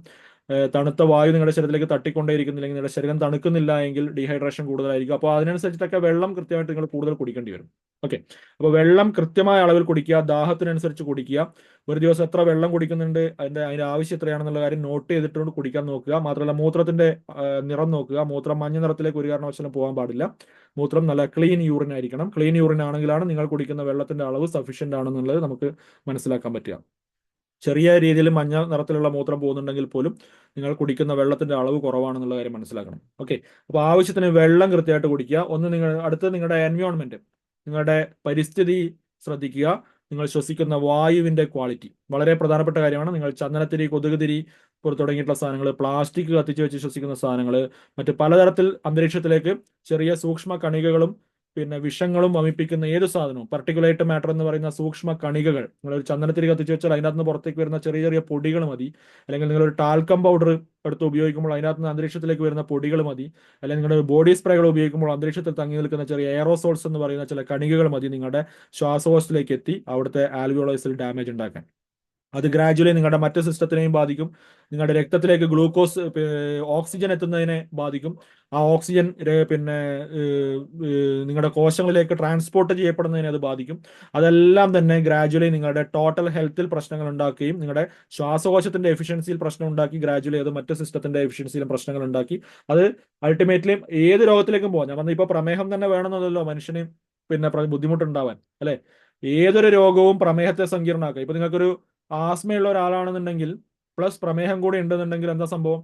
ആ പ്രമേഹം സങ്കീർണമാകാൻ വളരെ എളുപ്പമാണ്. മാത്രമല്ല നിങ്ങൾക്ക് വളരെ പെട്ടെന്ന് ഇൻഫെക്ഷ്യസ് ഡിസീസ്, പലതരത്തിലുള്ള അണുബാധ രോഗങ്ങൾ, ശ്വാസകോശ അണുബാധ രോഗങ്ങൾ വരാനുള്ള സാധ്യത കൂടുതലാണ്. അത് കോംപ്ലിക്കേഷൻസിലേക്ക് പോകാനുള്ള സാധ്യത കൂടുതലാണ്. അതുകൊണ്ട് നമ്മൾ നോക്കേണ്ടത് എപ്പോഴും ഏതെങ്കിലും ഒരു പ്രമേഹം വരാതിരിക്കാനോ പ്രമേഹം മാനേജ് ചെയ്യാനുള്ള രീതിയിൽ മാത്രമല്ല, ഞാൻ എപ്പോഴും പറയുന്ന ആളുകളോട് പറയുന്ന കാര്യം, നിങ്ങളുടെ ടോട്ടൽ ഹെൽത്ത് നിങ്ങൾ ശരിയാക്കിയിട്ട് വേണം നിങ്ങളുടെ പ്രമേഹം റിവേഴ്സ് ചെയ്യാൻ. അങ്ങനെ പ്രമേഹം റിവേഴ്സ് ചെയ്യാൻ പറ്റുകയുള്ളൂ. അത് വേറെ കാര്യം. ഓക്കെ, എല്ലാ സിസ്റ്റത്തിന്റെയും, നിങ്ങളുടെ ശരീരത്തിലെ ശ്വാസകോശത്തിന്റെ, ഹൃദയത്തിന്റെ, ദഹന വ്യവസ്ഥയുടെ, നിങ്ങളുടെ പേശികളുടെ, നിങ്ങളുടെ നാഡീ വ്യവസ്ഥയുടെ, നിങ്ങളുടെ കരളിന്റെ, കിഡ്നിയുടെ എല്ലാത്തിന്റെ ആരോഗ്യം ശരിയാക്കിയിട്ടാണ് നമ്മൾ സ്വാഭാവികമായിട്ട് നമ്മുടെ ശരീരത്തിന്റെ ബാലൻസ് വീണ്ടെടുക്കേണ്ടത്. അല്ലാതെ പ്രമേഹത്തെ മാത്രമായിട്ട് മാറ്റുന്ന ഒരു പരിപാടി ആക്ച്വലി സത്യത്തിൽ ശരീരത്തിൽ ഇല്ല. ഓക്കെ, അതുകൊണ്ട് എല്ലാ സിസ്റ്റത്തിന്റെ ആരോഗ്യം നോക്കുന്നതിന്റെ ഭാഗമായിട്ട് നിങ്ങൾ നോക്കേണ്ടതാണ് നിങ്ങളുടെ ശ്വസന വ്യവസ്ഥയുടെ ആരോഗ്യം. അതുവഴി നിങ്ങളുടെ എയർ പൊല്യൂഷൻ ഇല്ലാത്ത ഒരു എൻവയോൺമെന്റിൽ നിങ്ങൾ നിൽക്കുക എന്നുള്ളൊരു കാര്യം. ഓക്കെ, അപ്പൊ അത് ശ്രദ്ധിക്കുക. നന്നായിട്ട് വെള്ളം കുടിക്കുക. ഭക്ഷണത്തിന്റെ കാര്യം ഞാൻ പറഞ്ഞു, വെയിൽ കൊള്ളുക. എല്ലാ ദിവസവും ഒരു അരമണിക്കൂറെങ്കിലും രാവിലെയും വൈകുന്നേരവും പകലൊക്കെ ആയിട്ട് ഒരു അരമണിക്കൂറെങ്കിലും വെയിൽ കൊള്ളാൻ നോക്കുക. കാരണം നമ്മുടെ ശരീരത്തിൽ വൈറ്റമിൻ ഡി ആവശ്യത്തിന് ഇല്ല എങ്കിൽ അത് എല്ലാ തരത്തിലുള്ള മെറ്റബോളിസത്തെയും ബാധിക്കും. നിങ്ങളുടെ രോഗപ്രതിരോധ ശേഷിയെ വരെ ബാധിക്കുന്ന ഒരു വളരെ വൈറ്റൽ ആയിട്ടുള്ള ഒരു സംഭവമാണത്. വളരെ നിർണായകമായിട്ടുള്ള ഒരു വൈറ്റമിനാണ് വൈറ്റമിൻ ഡി. അത് വെയിൽ കൊള്ളുന്നതിലൂടെ മാത്രം ശരീരത്തിൽ സൃഷ്ടിക്കപ്പെടുന്ന, സിന്തസൈസ് ചെയ്യപ്പെടുന്ന ഒരു സാധനമാണ്. അപ്പോൾ വെയിൽ കൊള്ളുക എന്നുള്ള കാര്യം വളരെ പ്രധാനമാണ്. ഓക്കെ, വൈറ്റമിൻ ഡി കുറഞ്ഞു പോയാൽ നമ്മുടെ മാനസികാരോഗ്യത്തെ പോലും അത് ബാധിക്കും. നിങ്ങളുടെ മാനസികാരോഗ്യം മോശമായ നിങ്ങൾക്ക് പിന്നെ ഒരു ദിവസം രാവിലെ എഴുന്നേറ്റ് എന്തെങ്കിലും ഓർമ്മിച്ച് ചെയ്യാനോ വ്യായാമം ചെയ്യാനുള്ള ഊർജ്ജം പോലും നിങ്ങൾക്ക് ഉണ്ടാവില്ല. വ്യായാമം ചെയ്യാനുള്ള ഊർജ്ജം ഇല്ലെങ്കിൽ നിങ്ങൾ വെറുതെ ഇരിക്കുമ്പോൾ വീണ്ടും അത് ഡയബറ്റിസ് കൂട്ടുക എന്നുള്ളൊരു കാര്യത്തിലേക്ക് പോകും. അപ്പോൾ ഓരോ കാര്യവും നിങ്ങൾ ഒരു ദിവസം രാത്രി ഉറങ്ങിയില്ല എങ്കിൽ പിറ്റേ ദിവസം രാവിലെ എഴുന്നേൽക്കുമ്പോഴേക്ക് ഭയങ്കര ക്ഷീണമായിരിക്കും. ആ ക്ഷീണത്തോടുകൂടി നിങ്ങൾക്ക് വ്യായാമം ചെയ്യാൻ തോന്നില്ല. അന്ന് നിങ്ങൾ വ്യായാമം ചെയ്തില്ല എങ്കിൽ അന്ന് നിങ്ങളുടെ വ്യായാമത്തിലൂടെ സംഭവിക്കേണ്ട ശരീരത്തിന്റെ മെറ്റബോളിസത്തിന്റെ പല പ്രവർത്തനങ്ങളും ശരിയായ രീതിയിൽ നടക്കില്ല. അതിന്റെ എഫിഷ്യൻസി കുറഞ്ഞു പോകും. അത് ഡയബറ്റീസിലേക്ക് കോൺട്രിബ്യൂട്ട് ചെയ്യും. അപ്പോൾ ഒരു ഘടകം പല ഘടകങ്ങളിലേക്ക് എങ്ങനെയാണ് ഒരു ചെയിൻ റിയാക്ഷൻ ആയിട്ട് വന്നിട്ട് നമ്മുടെ ഈ രോഗങ്ങളുടെ കാരണങ്ങളെ കൂട്ടുന്നത് എന്നുള്ള കാര്യം നിങ്ങൾ തിരിച്ചറിയേണ്ടതാണ്. അപ്പോൾ നന്നായിട്ട് ഉറങ്ങിയാലേ രാവിലെ എഴുന്നേറ്റ് നന്നായിട്ട് വ്യായാമം ചെയ്യാൻ പറ്റുള്ളൂ. നന്നായിട്ട് വ്യായാമം ചെയ്താലേ നിങ്ങൾക്ക് രാത്രി നന്നായിട്ട് ഉറക്കം ഉണ്ടാവുകയുള്ളൂ. ഇല്ല, പകൽ സമയത്ത് നന്നായിട്ട് വെയിൽ കൊണ്ടാൽ മാത്രമേ നിങ്ങൾക്ക് രാത്രി ഏറ്റവും നല്ല രീതിയിൽ ഉറക്കത്തിന്റെ ഹോർമോൺസ് ഉണ്ടാവുകയുള്ളൂ. നിങ്ങളുടെ സിർക്കാഡിയൻ റിതം ശരിയാവുകയുള്ളൂ. ഓക്കെ, നിങ്ങളുടെ ഭക്ഷണക്രമത്തിനനുസരിച്ചാണ് നിങ്ങളുടെ ഉറക്കത്തിന്റെ ക്വാളിറ്റി ഉള്ളത്. അപ്പോൾ എല്ലാം പരസ്പരം ബന്ധപ്പെട്ട് നിൽക്കുന്ന കാര്യമാണ് എന്നുള്ള കാര്യം തിരിച്ചറിയാം.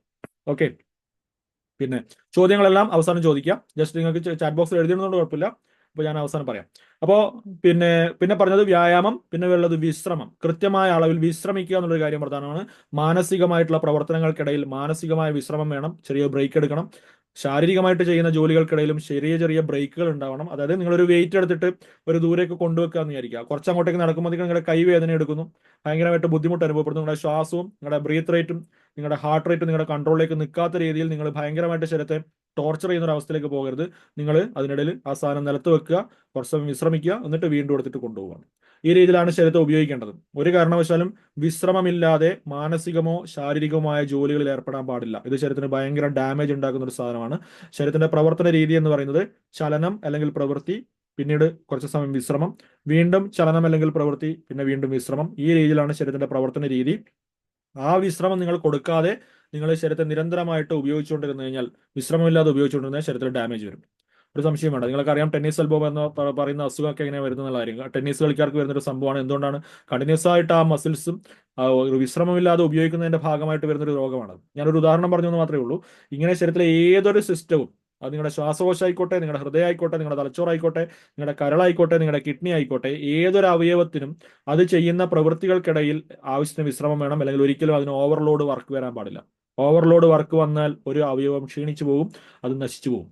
അതുകൊണ്ട് ഓവർലോഡ് ഒരു അവയവത്തിനും കൊടുക്കരുത്. അതിന് സ്വാഭാവികമായിട്ട് ചെയ്യാൻ കഴിയുന്ന, അതിന്റെ ശേഷിക്കുള്ളിൽ ചെയ്യാൻ കഴിയുന്ന ജോലിയുടെ ഭാരം മാത്രമേ അതിനുണ്ടാവാൻ പാടുള്ളൂ എന്നുള്ള കാര്യം. ഇതിനെയാണ് റെസ്റ്റ് പ്രിൻസിപ്പിൾ എന്ന് പറയുന്നത്. റെസ്റ്റ് എന്ന് പറയുന്നത് ഒരു സ്ഥലത്ത് കണ്ടിന്യൂസ് ആയിട്ട് ഇരിക്കുന്ന ഒരു പരിപാടിയേ അല്ല.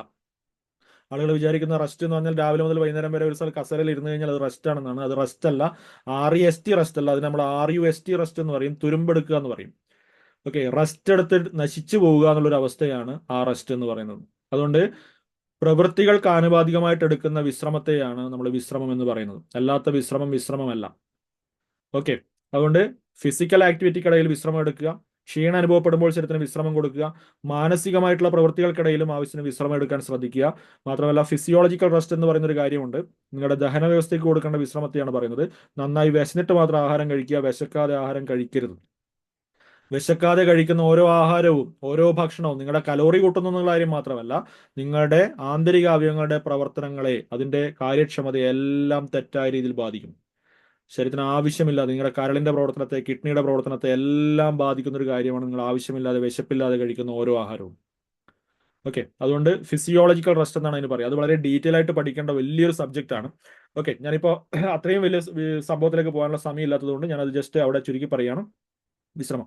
പിന്നെ ഞാൻ പറഞ്ഞത് ഉറക്കമാണ്, സ്ട്രെസ് മാനേജ്മെന്റ് ആണ്. ഇത്രയും കാര്യങ്ങളാണ് ഇതിന്റെ പ്രതിരോധം എന്നുള്ള രീതിയിൽ ചെയ്യാനുള്ളത്. ഇത് കൃത്യമായിട്ട് നിങ്ങൾ ചെയ്തു പോയാൽ നിങ്ങളുടെ പ്രമേഹം എന്ന് പറയുന്ന ഒരു അസുഖം, പ്രമേഹം മാത്രമല്ല ഞാൻ പറയുന്നത്, ഞാനിപ്പോൾ പറയുന്ന പ്രമേഹത്തിന്റെ എല്ലാ സാധനവും, നിങ്ങളുടെ ഹൈപ്പർ ടെൻഷന്, നിങ്ങളുടെ കൊളസ്ട്രോളിന്, അമിത ശരീരഭാരം വരാതിരിക്കാൻ, അല്ലെ വന്നവർക്ക് മാറ്റിയെടുക്കാൻ, വെയിറ്റ് ലോസിന് എല്ലാം വേണ്ടിയിട്ടുള്ള കാര്യം തന്നെയാണ് ഈ ഇപ്പോൾ പറയുന്നത്. കാരണം ഏതെങ്കിലും ഒരു രോഗത്തിന് വേണ്ടി മാത്രമായിട്ടുള്ള ഒറ്റമൂലികളോ അല്ലെങ്കിൽ ഏതെങ്കിലും ഒരു രോഗത്തെ മാത്രമായിട്ട് മാറ്റിയെടുക്കാനുള്ള സാധനങ്ങളോ ശരീരത്തിൽ ആക്ച്വലി ഇല്ല. കാരണം ശരീരത്തിന്റെ സന്തുലനം തെറ്റുന്നതാണ് ഏതൊരു രോഗത്തിലേക്കും നയിക്കുന്നത്. ഈ സന്തുലനത്തെ തിരിച്ചെടുക്കുന്നത് കാര്യം മാത്രമേ ഏതൊരു രോഗത്തെയും മാറ്റിയെടുക്കാനും വീണ്ടും ആരോഗ്യത്തിലേക്ക് വരാനും സഹായിക്കുകയുള്ളൂ.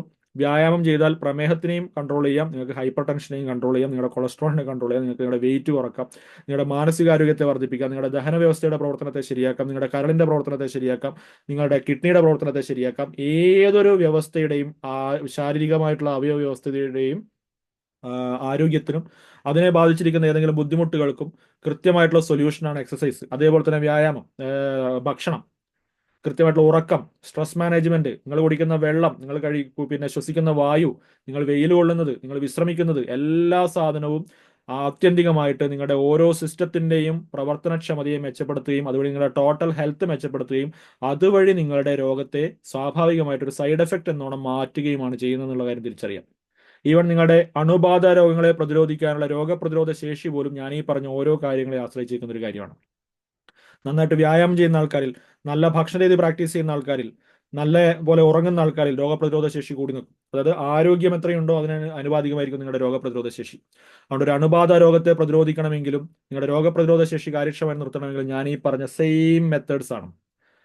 ഓക്കെ, ആരോഗ്യത്തെ മെച്ചപ്പെടുത്തുക എന്നുള്ളൊരു കാര്യമാണ് നമ്മൾ ചെയ്യേണ്ടത്. ഓക്കെ, മൂന്ന് കാര്യം ഞാൻ പ്രമേഹം എന്താണ്, പ്രമേഹത്തിന്റെ കാരണങ്ങൾ എന്താണ്, പ്രമേഹത്തിന്റെ പ്രതിരോധ മാർഗം എന്താണെന്ന് ഞാൻ പറഞ്ഞു. ഇനി നാലാമത്തേത്, പ്രമേഹ ശമനത്തിനായിട്ട് നമുക്ക് ചെയ്യാൻ കഴിയുന്ന, പ്രമേഹ രോഗികൾക്കുള്ള നിർദ്ദേശം, അല്ലെ പ്രമേഹം എന്ന് പറയുന്ന ഒരു രോഗാവസ്ഥയിലാണ് ഇപ്പോൾ ഉള്ളത്, അതിന്റെ ശമനത്തിന് നമുക്ക് എന്താണ് ചെയ്യാൻ കഴിയുക എന്നുള്ളൊരു കാര്യമാണ്. ജനറൽ ആയിട്ടുള്ള കുറച്ച് കാര്യങ്ങളാണ് ഇപ്പോൾ പറയുന്നത്. വീണ്ടും അത് കഴിഞ്ഞിട്ട് അടുത്ത പോർഷൻ, ഞാൻ സമയം 10 മണി കഴിഞ്ഞു, നിങ്ങൾ കുറച്ച് സമയം കൂടി ഇരിക്കണം എന്ന് അഭ്യർത്ഥിക്കുകയാണ്. കാരണം ഇത് ഇത്രയും കാര്യങ്ങൾ പറഞ്ഞു തരുമ്പോൾ എങ്ങനെയാലും ഇത്രയും സമയമില്ലാതെ പറ്റില്ല. അല്ലെ പിന്നെ ഞാൻ വെറുതെ ചുരുക്കി ചുരുക്കി കുറച്ച് കാര്യങ്ങൾ മാത്രം പറഞ്ഞു പോകേണ്ടി വരും. അപ്പോൾ എല്ലാവർക്കും മനസ്സിലാവാൻ വേണ്ടിയിട്ടാണ് വളരെ ഡീറ്റെയിൽ ആയിട്ടുള്ള കാര്യങ്ങളിലേക്ക് പോയത്. ഓക്കെ, അപ്പോൾ പ്രമേഹത്തിന്റെ ശമനം എന്നുള്ള രീതിയിൽ നിങ്ങൾ ചെയ്യേണ്ട പ്രധാനപ്പെട്ട കാര്യം, ഞാനിപ്പോൾ പ്രമേഹത്തിന്റെ പ്രതിരോധം എന്നുള്ള രീതിയിൽ പറഞ്ഞ സെയിം കാര്യങ്ങളാണ് എന്നുള്ള കാര്യം തിരിച്ചറിയാം. അത് ഓരോ കാര്യവും, നിങ്ങളുടെ 1 ഉറക്കം, 2 സ്ട്രെസ് മാനേജ്മെന്റ്, 3 നിങ്ങളുടെ വ്യായാമം, 4 നിങ്ങളുടെ ഭക്ഷണം, ഓക്കെ, പിന്നെ വെയിൽ കൊള്ളല്, കൃത്യമായിട്ട് വെള്ളം കുടിക്കുക എന്നുള്ള കാര്യം, നിങ്ങൾ ശ്വസിക്കുന്ന വായുവിന്റെ ക്വാളിറ്റി ശ്രദ്ധിക്കുക എന്നുള്ള കാര്യം, ആവശ്യത്തിന് മാനസികവും ശാരീരികവുമായ വിശ്രമം പകൽ സമയത്ത് എടുക്കുക എന്നുള്ള കാര്യം, ഈ പറഞ്ഞ സെയിം കാര്യങ്ങളാണ് നിങ്ങളുടെ പ്രമേഹത്തിന്റെ ശമനത്തിന് നിങ്ങൾ ചെയ്യേണ്ടത്. ഇത് പെട്ടെന്ന് ഒരു ദിവസം കൊണ്ട് ഈ കാര്യങ്ങൾ ചെയ്യുമ്പോഴേക്ക് നാളത്തേക്ക് ഷുഗർ മാറുക എന്നുള്ളൊരു പ്രോസസ്സ് അല്ല സംഭവിക്കുക. ഇപ്പൊ നിങ്ങൾ മരുന്ന് കഴിക്കുന്നുണ്ടെങ്കിൽ ആധുനിക വൈദ്യശാസ്ത്രത്തിന്റെ മരുന്നുകളെ ഞാൻ പറയുന്നുള്ളൂ, അതാണ് നിങ്ങൾ കഴിക്കുന്നതെന്ന് വിചാരിക്കുന്നു. മറ്റ് മരുന്നുകളൊന്നും തന്നെ നിങ്ങൾ കഴിക്കരുത് എന്നാണ് ഞാൻ പറയുക. മറ്റൊരു സിസ്റ്റത്തിന്റെ മരുന്നുകളും നിങ്ങൾ ദയവായിട്ട് കഴിക്കരുത് എന്നുള്ളതാണ് ഞാൻ പറയുക. ഏറ്റവും സയന്റിഫിക് ആയിട്ടുള്ള എവിഡൻസ് ബേസ്ഡ് ആയിട്ടുള്ള മെത്തേഡ് മാത്രമേ ഉപയോഗിക്കാവൂ. നിങ്ങൾ ആധുനിക വൈദ്യത്തിന്റെ മരുന്നുകൾ ഉപയോഗിച്ചുകൊണ്ട് ഞാൻ ഈ പറഞ്ഞ കാര്യങ്ങൾ ചെയ്യുക. നിങ്ങൾ ഇപ്പോൾ നിങ്ങളുടെ ഷുഗർ ലെവൽ എത്രയാണെന്നുള്ള കാര്യം നോക്കുക. എന്നിട്ട് ഓരോ ദിവസവും നിങ്ങൾ ഈ വ്യായാമവും ഭക്ഷണരീതിയും ക്രമീകരിച്ചുകൊണ്ട് മുന്നോട്ട് പോയിട്ട് നിങ്ങളുടെ ഷുഗർ ലെവൽ എത്രയാണെന്ന് മോണിറ്റർ ചെയ്തുകൊണ്ടേയിരിക്കുക. ഷുഗർ കുറയുന്നതിനനുസരിച്ചിട്ട് നിങ്ങളുടെ മരുന്നിന്റെ ഡോസ് കുറക്കാം. അങ്ങനെ ഗ്രാജുവലി ആണ് ആ പ്രോസസ്സ് ചെയ്യേണ്ടത്. ഗ്രാജുവലി അത് ചെയ്തു പോവുക. ഒരാഴ്ചയോ രണ്ടാഴ്ചയൊക്കെ കഴിയുമ്പോഴേക്ക് തന്നെ മിക്കവാറും ആളുകൾക്ക് മരുന്നിന്റെ സഹായം ഇല്ലാതെ തന്നെ ഷുഗർ കൺട്രോളിലേക്ക് വരുന്ന ഒരു അവസ്ഥയിലേക്ക് എത്താൻ പറ്റും. ഞാൻ പറഞ്ഞ ടൈപ്പ് 2 ഡയബറ്റീസിന്റെ കാര്യം. ഓക്കെ, അപ്പോൾ ഈ സെയിം കാര്യങ്ങൾ, ഈ 8 പ്രിൻസിപ്പിൾസ് ആണ് പ്രമേഹ ശമനം എന്നുള്ള രീതിയിൽ നിങ്ങൾ പ്രാക്ടീസ് ചെയ്യേണ്ടത്. ഇനി അത് നിങ്ങളുടെ ലൈഫ് സ്റ്റൈലിലേക്ക് വരുന്ന സമയത്ത് അതിനെങ്ങനെയാണ് പ്രായോഗികമായിട്ട് ചെയ്യേണ്ടത് എന്നുള്ളൊരു കാര്യമാണ് ഞാൻ 5ാമത്തെ ഭാഗമായിട്ട് പറയുന്നത്. പ്രമേഹ ശമനത്തിനായിട്ട് നിങ്ങൾ പാലിക്കേണ്ട ഒരു ജീവിത രീതിയും ഒരു ഭക്ഷണ രീതിയും എങ്ങനെയാണെന്നുള്ളൊരു കാര്യം. ഓക്കെ, അപ്പോൾ നമ്മുടെ ക്ലാസ്സിന്റെ ഫൈനൽ സെഷനിലേക്ക് എന്ന ഏറ്റവും പ്രധാനപ്പെട്ട കാര്യത്തിലേക്ക് കടക്കുകയാണ്. ഞാൻ ഇത്രയും പറഞ്ഞ കാര്യങ്ങളിൽ നിന്ന് ഡിറൈവ് ചെയ്തുകൊണ്ട് മനസ്സിലാക്കാവുന്ന കാര്യങ്ങളാണ്. എന്നാൽ കുറച്ചും കൂടി സ്പെസിഫിക് ആയിട്ടും കുറച്ച് ഡീപ്പായിട്ടും പോകേണ്ട കുറച്ച് കാര്യങ്ങളുണ്ട്. അതിൽ ഏറ്റവും പ്രധാനപ്പെട്ട കാര്യം ഉറക്കത്തിന്റെ കാര്യം ഞാൻ പറഞ്ഞു. അതിനകത്ത് ഇനി കൂടുതലൊന്നും പറയാനില്ല. കൃത്യമായിട്ട് ഉറങ്ങുക. ഇനി ഉറക്കത്തിന്റെ ക്വാളിറ്റി മെച്ചപ്പെടുത്താൻ ചെയ്യേണ്ട സത്യം പറഞ്ഞാൽ വേറെ ഒരുപാട് കാര്യങ്ങളുണ്ട്. അത് വ്യായാമത്തിന്റെ കാര്യവും ആശ്രയിച്ചിരിക്കുന്ന ഒരു കാര്യമാണ്. നിങ്ങൾ കൊള്ളുന്ന വെയില്, നിങ്ങൾ കഴിക്കുന്ന ഭക്ഷണം, അതുപോലെ തന്നെ നിങ്ങൾ ആവശ്യമില്ലാതെ അമിതമായ അളവിൽ ചായ കാപ്പിയൊക്കെ ഉപയോഗിക്കുന്നുണ്ടെങ്കിൽ അത് നിങ്ങളുടെ ഉറക്കത്തിന്റെ ക്വാളിറ്റി മോശമാക്കുന്ന ഒരു സാധനമാണ്. അപ്പോൾ അമിതമായ അളവിൽ ചായയും കാപ്പിയും ഉപയോഗിക്കാതിരിക്കുക എന്നുള്ള കാര്യം ശ്രദ്ധിക്കുക. ഓക്കെ, പിന്നെ ആൽക്കഹോൾ ഉപയോഗിക്കാതിരിക്കാൻ ശ്രദ്ധിക്കുക. പിന്നെ അങ്ങനെയൊക്കെയുള്ള കുറേ കാര്യങ്ങൾ നിങ്ങളുടെ ഉറക്കത്തിന്റെ ക്വാളിറ്റിയുമായി ബന്ധപ്പെട്ടുള്ള കാര്യമാണ്. അപ്പോൾ ഉറക്കം ഒന്ന്. 2, നിങ്ങളുടെ സ്ട്രെസ് മാനേജ്മെന്റ്. അത് ഞാൻ ഓൾറെഡി പറഞ്ഞു കഴിഞ്ഞൊരു കാര്യമാണ്. ഓക്കെ, ഞാനിത് എന്തുകൊണ്ടാണ് കുറച്ച് ആവർത്തിച്ച് പറയുന്നതെന്ന് വെച്ച് കഴിഞ്ഞാൽ, ഈ ആവർത്തിച്ച് പറയുമ്പോഴാണ് നിങ്ങൾക്കിത് കൃത്യമായിട്ട് നിങ്ങളുടെ ഓർമ്മയിലേക്ക് വരികയും നിങ്ങൾക്കത് കാര്യം മനസ്സിലാവുകയുള്ളൂ. കാരണം നമ്മൾ ഒരിക്കൽ ജസ്റ്റ് കേട്ടിട്ട് പോയാൽ മാത്രമേ ഈ സാധനം മനസ്സിലാവില്ല. എല്ലാ ആളുകളുടെയും ഗ്രാസ്പിംഗ് പവർ ഒരേപോലെ അല്ലാത്തത് കൊണ്ടാണ് ഞാനൊരു വലിയൊരു കോമൺ ഓഡിയൻസിനെ അഭിമുഖീകരിക്കുമ്പോൾ സ്വാഭാവികമായിട്ട് ചില കാര്യങ്ങൾ റിപ്പീറ്റ് ചെയ്ത് പറഞ്ഞത് ക്ലാരിറ്റി വരുത്തിയാൽ മാത്രമേ ശരിയാവുള്ളൂ. അതുകൊണ്ടാണ് വീണ്ടും വീണ്ടും അത് പറയുന്നത്. അല്ലെങ്കിൽ ഞാനത് ഏതെങ്കിലും ഒരു കാര്യം പറയുമ്പോൾ ചില കാര്യം പറയാൻ വിട്ടുപോയാൽ നിങ്ങളത് വിട്ടുപോകും. നിങ്ങളത് വിചാരിക്കും ആ കാര്യത്തിൽ ഇത്രയേ ഉള്ളൂ എന്ന് വിചാരിച്ചു. അതുകൊണ്ടാണ് എല്ലാ കാര്യവും വളരെ കോംപ്രഹെൻസീവ് ആയിട്ട് തന്നെ ഓരോ കാര്യവും പരാമർശിച്ചുകൊണ്ട് മുന്നോട്ട് പോകുന്നത്. ഓക്കെ, ഇനി നിങ്ങളുടെ വ്യായാമം അതും ഞാൻ പറഞ്ഞിട്ടുണ്ട്. ഓക്കെ, ഇനി ഭക്ഷണം, അതാണ് ഞാൻ ഇപ്പോൾ പറയാൻ പോകുന്നത്. ഞാൻ ഭക്ഷണത്തിന്റെ കാര്യം പറഞ്ഞിട്ട് അഡീഷണൽ ആയിട്ട് മറ്റു കാര്യങ്ങളിൽ കൂടി ചില പോയിന്റ്സ് ആഡ് ചെയ്യാം. അപ്പോൾ ഫുഡിന്റെ കാര്യത്തിൽ നിങ്ങൾ ചെയ്യേണ്ടത്, അപ്പോൾ നിങ്ങളുടെ ദിനചര്യ എങ്ങനെയായിരിക്കണം എന്നുള്ള കാര്യമാണ് ഞാനിപ്പോൾ പറയാൻ പോകുന്നത്. കൃത്യമായിട്ട് രാത്രി ഒരു 7 മണിക്കൂർ 8 മണിക്കൂർ ഉറങ്ങുക എന്നുള്ളൊരു കാര്യം ഞാൻ അതിൻ്റെ അകത്തുനിന്നാണ് തുടങ്ങുന്നത്. ഓക്കെ, ഇന്ന് രാത്രി നിങ്ങളൊരു 11 മണിക്ക് ഉറങ്ങുകയാണെന്ന് വിചാരിക്കുക. 11 മണിക്ക് ഉറങ്ങി രാവിലെ 6 മണിക്ക് എഴുന്നേൽക്കുന്നു. ഓക്കെ, 7 മണിക്കൂറെങ്കിലും ഉറങ്ങിയിട്ട് നിങ്ങൾ രാവിലെ 6 മണിക്ക് എഴുന്നേൽക്കുന്നു. ഒരു നല്ല ഉറക്കം നിങ്ങൾക്ക് ഉണ്ടാകുക എന്നുള്ളൊരു കാര്യം. അത് കഴിഞ്ഞ് രാവിലെ എഴുന്നേറ്റ് കഴിഞ്ഞാൽ നിങ്ങൾ ആദ്യം ചെയ്യേണ്ടത് നിങ്ങളുടെ പ്രഭാത കൃത്യങ്ങൾ ആദ്യം കംപ്ലീറ്റ് ചെയ്യുക. അതിനുശേഷം നിങ്ങൾ ചെയ്യേണ്ട ഏറ്റവും പ്രധാനപ്പെട്ട കാര്യം രാവിലത്തെ ശരീരചലനവും പ്രവൃത്തിയുമാണ്. ഇത് നിർബന്ധമാണ്. ഇതില്ലാതെ നിങ്ങൾക്ക് ഒരിക്കലും നിങ്ങളുടെ പ്രമേഹത്തെയോ നിങ്ങളുടെ അമിത ശരീരഭാരത്തെയോ നിങ്ങളുടെ അമിതമായ ഹൈപ്പർ ടെൻഷൻ എന്ന് പറയുന്ന ഒരു അവസ്ഥയെയോ നിങ്ങളുടെ കൊളസ്ട്രോളിനെയോ മറ്റേതെങ്കിലും തരത്തിലുള്ള ആരോഗ്യ പ്രശ്നങ്ങളെയോ നിങ്ങളുടെ ശ്വാസകോശത്തിന്റെയോ ഹൃദയത്തിന്റെയോ ഒക്കെ പ്രവർത്തനക്ഷമതയോ ഒന്നും തന്നെ നിങ്ങൾക്ക് ശരിയാക്കാൻ സാധ്യമല്ല. കൃത്യമായിട്ട് മനസ്സിലാക്കുക. ശരീരം ചലിക്കാത്തൊരു ശരീരം ജീർണിച്ചുകൊണ്ടേയിരിക്കും, നശിച്ചുകൊണ്ടേയിരിക്കും. ഓരോ ദിവസവും ശരീരം ചലിക്കുന്നില്ലെങ്കിൽ അത് ജീർണിച്ചുകൊണ്ടേയിരിക്കുകയാണെന്നുള്ള കാര്യം മനസ്സിലാക്കുക. അതുകൊണ്ട് രാവിലെ എഴുന്നേറ്റ് പ്രഭാത കൃത്യങ്ങൾ ചെയ്താൽ ആദ്യം ചെയ്യേണ്ട കാര്യം നിങ്ങൾക്ക് കഴിയുന്ന രീതിയിലുള്ള ശരീരചലനങ്ങൾ, പ്രവൃത്തികൾ നിർബന്ധമായിട്ടുള്ള കാര്യം. അത് നടത്തത്തിൽ തുടങ്ങുക. മറ്റു വ്യായാമങ്ങളൊന്നും ചെയ്ത് ശീലമില്ലാത്ത ആളുകളാണെങ്കിൽ നടത്തത്തിൽ തുടങ്ങുക നാളെ മുതൽ. ഓക്കെ, കൃത്യമായിട്ട് നടക്കുക. ഒരു അരമണിക്കൂർ നടക്കാൻ പറ്റുന്ന ഒരു അരമണിക്കൂർ നടക്കുക. ഇനിയല്ല അരമണിക്കൂറൊന്നും നടക്കാനുള്ള ശാരീരിക ശേഷി ആദ്യ ദിവസം ഇല്ലാന്നുണ്ടെങ്കിൽ ഒരു 10 മിനിറ്റ് എങ്കിൽ 10 മിനിറ്റ്, പക്ഷെ നാളെ തുടങ്ങുക എന്നുള്ളൊരു കാര്യമാണ് പ്രധാനപ്പെട്ട കാര്യം. അതുപോലെ തന്നെ നിങ്ങൾക്ക് കഴിയുന്ന വേഗതയിൽ നടക്കുക. ഒരിക്കലും വേഗത കൂട്ടാൻ ശ്രമിക്കരുത്, കഴിയാത്ത വേഗതയിലേക്ക് പോകരുത്. മാത്രമല്ല ബ്രീത്ത് റേറ്റ്, ഹാർട്ട് റേറ്റ് നിങ്ങളുടെ കൺട്രോൾ ആയിരിക്കണം. ഇത് കൃത്യമായിട്ട് ഉറപ്പുവരുത്തുക. അതുപോലെ തന്നെ വൈകുന്നേരവും നിങ്ങൾ തീർച്ചയായിട്ടും നടക്കുക. വൈകുന്നേരവും ഈ ഒരു അരമണിക്കൂറെങ്കിലും അതിനുവേണ്ടി സമയം മാറ്റി വെക്കുക. ഓക്കെ, ഇതാണ് ഒന്നാമത്തെ കാര്യം പറയാനുള്ളത്. 2, നിങ്ങൾക്ക് അതിനുശേഷം നടന്ന് വന്നു കഴിഞ്ഞാൽ, നടത്തം നിങ്ങൾക്ക് വെയിൽ കൊണ്ടുകൊണ്ടൊക്കെ ചെയ്യാൻ പറ്റുകയാണെങ്കിൽ വെയിൽ കൊള്ളിൽ അതിൻ്റെ കൂടെ തന്നെ ചെയ്യാം. ആവശ്യത്തിന് വെള്ളം ഇടയ്ക്ക് കുടിക്കണമെങ്കിൽ കൃത്യമായിട്ട് വെള്ളം കുടിക്കാം. ഇനി നിങ്ങളുടെ ഭക്ഷണത്തിന്റെ കാര്യം പറയാം. നിങ്ങൾ ഏറ്റവും നന്നായി വിശന്നിട്ട് മാത്രമേ ആഹാരം കഴിക്കാവൂ. ഇതാണ് ഒന്നാമത്തെ പോയിന്റ്, എഴുതി വെക്കുക. ഏറ്റവും നന്നായി വിശന്നിട്ട് മാത്രം ആഹാരം കഴിക്കാം. വിശക്കാതെ ആഹാരം കഴിക്കരുത്. വിശപ്പ് എന്ന് പറയുന്ന ഒരു സംഭവത്തെ അതിന്റെ ഏറ്റവും പീക്കായിട്ടുള്ള ഒരു മെച്യൂരിറ്റിയിലേക്ക് വന്നതിന് ശേഷം മാത്രമേ നിങ്ങൾ ഭക്ഷണം കഴിക്കാവൂ. അത് രാവിലെ 8 മണിക്കാണ് ഞാൻ എല്ലാ ദിവസവും ബ്രേക്ക്ഫാസ്റ്റ് കഴിക്കുന്നത്, അതുകൊണ്ട് 8 മണിക്ക് തന്നെ കഴിക്കണം അങ്ങനെ വിചാരിക്കേണ്ടതില്ല. 8 മണിക്ക് നല്ല വിശപ്പ് വരികയാണെങ്കിൽ നിങ്ങൾക്ക് കഴിക്കാം. അല്ലെങ്കിൽ നിങ്ങൾ 8:30 ആയിക്കോട്ടെ, 9 മണി ആയിക്കോട്ടെ, ഇനി 9:30 ആയിക്കോട്ടെ, ഇനി അല്ല 10 മണി ആയാലും കുഴപ്പമൊന്നുമില്ല. നല്ല വിശപ്പ് വന്നതിന് ശേഷം മാത്രം ആഹാരം കഴിക്കാം. നിങ്ങൾ രാത്രിത്തെ ഭക്ഷണവും രാവിലത്തെ ഭക്ഷണവും തമ്മിലുള്ള ഗ്യാപ്പ് എത്രത്തോളം കൂട്ടിയെടുക്കാൻ പറ്റുമോ അത്രത്തോളം കൂട്ടുക എന്നുള്ളത് ഇന്റർമീഡിയന്റ് ഫാസ്റ്റിംഗ് എന്ന് പറയും. ഇന്റർമീഡിയന്റ് ഫാസ്റ്റിംഗ് മെത്തേഡ്, അതായത് ആ ഭക്ഷണത്തിന്റെ ഇടവേളകൾ തമ്മിൽ ദൈർഘ്യം നിങ്ങൾ ദീർഘിപ്പിക്കുക എന്നുള്ളൊരു കാര്യം. അപ്പോൾ നമ്മൾ തലേന്ന് കഴിച്ച ഭക്ഷണത്തിന്റെ കലോറിയൊക്കെ ശരീരത്തിൽ നന്നായിട്ട് ഉപയോഗപ്പെടുത്തി, ശരീരത്തിൽ ഓൾറെഡി ബ്ലഡിലേക്ക് വന്നിട്ടുള്ള എക്സസ് ഗ്ലൂക്കോസ്, കരളിൽ വന്നിരിക്കുന്ന ഗ്ലൈക്കോജൻ ഒക്കെ ഉപയോഗപ്പെടുത്തി കഴിഞ്ഞിട്ട് നല്ലൊരു വിശപ്പിലേക്ക് എത്തിക്കഴിഞ്ഞിട്ട് മാത്രം നിങ്ങൾ ആഹാരം കഴിക്കുകയാണെങ്കിൽ തന്നെ നിങ്ങൾക്ക് ഒരുപാട് പ്രയോജനങ്ങളുണ്ട്. ഓക്കെ, ആ രീതിയിൽ നല്ല പോലെ വിശന്നിട്ട് മാത്രം ആഹാരം കഴിക്കുക, ഒന്നാമത്തെ കാര്യം. 2, കഴിക്കുന്ന ഭക്ഷണം കൃത്യമായിട്ട് വളരെ ധ്യാനാത്മകമായിട്ട് കുറച്ച് സമയമെടുത്ത് കഴിക്കുക എന്നുള്ള കാര്യമാണ്. വാരി വലിച്ച് കഴിക്കാൻ നിൽക്കരുത്. ഭക്ഷണം കഴിക്കുമ്പോൾ എപ്പോഴും മിനിമം ഒരു 15-20 മിനിറ്റെങ്കിലും സമയം എടുത്തിട്ട്, ഏറ്റവും ചുരുങ്ങിയത് ഒരു 20 മിനിറ്റ് സമയം എടുക്കണം എന്നാണ് ഞാൻ പറയുക. ഒരു 20 മിനിറ്റെങ്കിലും സമയം എടുത്ത് വളരെ മെല്ലെ ആയിട്ട് ഭക്ഷണം കഴിക്കാൻ ശ്രദ്ധിക്കണം. അത് നിങ്ങളുടെ ആരോഗ്യത്തിന് വളരെ പ്രധാനപ്പെട്ട കാര്യമാണ്. ഓവർ ഈറ്റിംഗ് ഒഴിവാക്കാൻ ഏറ്റവും പ്രധാനപ്പെട്ട ഒരു കാര്യമാണത്. അല്ലെങ്കിൽ അമിതമായിട്ട് ഭക്ഷണം വാരി വലിച്ച് തിന്നുന്നതിനേക്കാളും നിങ്ങൾ മെല്ലെ വായിൽ വെച്ച് ചവച്ചരച്ച് കഴിക്കുകയാണെന്നുണ്ടെങ്കിൽ ഓവർ ഈറ്റിംഗ് ഒഴിവാക്കി കിട്ടുന്ന ഒരു കാര്യമുണ്ട്. ഓക്കെ, ഇതും ഭക്ഷണത്തിന്റെ ക്വാണ്ടിറ്റിയിൽ കുറവ് വരുത്താൻ, റെസ്ട്രിക്ഷൻ വരുത്താൻ ശ്രദ്ധിക്കേണ്ട ഏറ്റവും പ്രധാനപ്പെട്ട കാര്യമാണ്. മാത്രമല്ല ഭക്ഷണത്തിന്റെ ഡൈജഷൻ ശരിയായ രീതിയിൽ നടക്കാനും പ്രധാനപ്പെട്ട ഒരു കാര്യമാണ്. ഇനി മൂന്നാമത്തെ കാര്യമാണ് ഏത് രീതിയിലാണ് ഭക്ഷണം കഴിക്കേണ്ടത്, അല്ലെങ്കിൽ ഏത് രീതിയിലാണ് നിങ്ങളുടെ ഫുഡ് പ്ലേറ്റ് അറേഞ്ച് ചെയ്യേണ്ടത് എന്നുള്ള കാര്യം. ഇതിൽ ശ്രദ്ധിക്കുക. ഇതിൽ നിങ്ങളുടെ ഭക്ഷണത്തിൽ 5 പോർഷൻസ് ഉണ്ടാവണം. 5 പോർഷൻസ് വേണം നമ്മുടെ ഒരു നേരത്തെ ഭക്ഷണത്തിൽ. അതായത് നമുക്ക് വേണ്ട carbohydrate, protein, fat, vitamins, minerals, ആവശ്യത്തിന് ഡയറ്ററി ഫൈബർ, ചില ആന്റി ഓക്സിഡൻസ് എല്ലാം ആവശ്യമായ അളവിൽ കിട്ടണം. മാത്രമല്ല ഭക്ഷണത്തിന്റെ കൂടെയുള്ള വെള്ളവും കൂടി നമുക്ക് കിട്ടണം. മാത്രമല്ല അഡീഷണൽ ആയിട്ട് വെള്ളം വേണമെങ്കിൽ നമ്മൾ വെള്ളം കുടിക്കുകയും വേണം. അപ്പോൾ ഈ ഘടകങ്ങളെല്ലാം ബാലൻസ്ഡ് ആയിട്ട് കിട്ടുന്ന രീതിയിൽ ഭക്ഷണത്തിലൂടെ നമ്മുടെ ശരീരത്തിലേക്ക് എത്തണമെങ്കിൽ, ഞാൻ എപ്പോഴും പറയാ, ഒരു കോൺക്രീറ്റ് ഉണ്ടാക്കാൻ നമുക്ക് സിമെന്റ് വേണം, മെറ്റൽ വേണം, കമ്പി വേണം, അല്ലെ, വെള്ളം വേണം, പിന്നെന്ത് വേണം? സിമെന്റ്, മെറ്റല്, മണല്, കമ്പി, വെള്ളം. ഈ 5 സാധനം വേണം.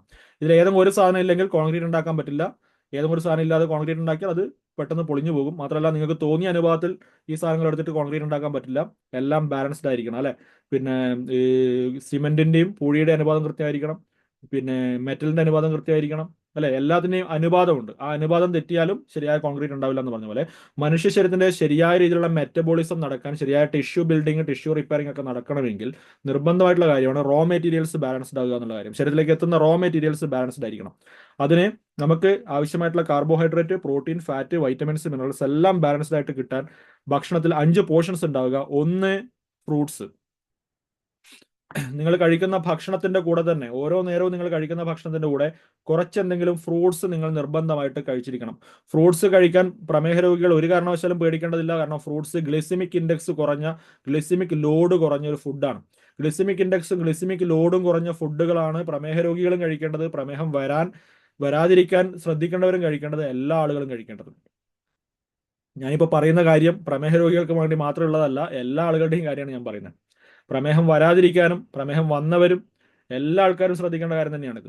ഓക്കെ, പിന്നെ വേറൊരു വലിയ തെറ്റിദ്ധാരണയുണ്ട്. പ്രമേഹ രോഗികൾ പഞ്ചസാര ഒഴിവാക്കാം, ഉപ്പ് വേണമെങ്കിൽ എത്ര വേണമെങ്കിലും കഴിക്കാം എന്നൊരു തെറ്റിദ്ധാരണയുണ്ട്. അതും തെറ്റാണ്. അതുപോലെ തന്നെ ഹൈപ്പർ ടെൻഷൻ, അമിത രക്തസമ്മർദ്ദമുള്ള ആളുകൾക്ക് ഉപ്പ് കുറച്ചാൽ മതി, മധുരം വേണമെങ്കിൽ കഴിക്കാം, പഞ്ചസാര കഴിക്കാം എന്നുള്ളൊരു തെറ്റിദ്ധാരണയുണ്ട്. അതൊക്കെ തെറ്റാണ്.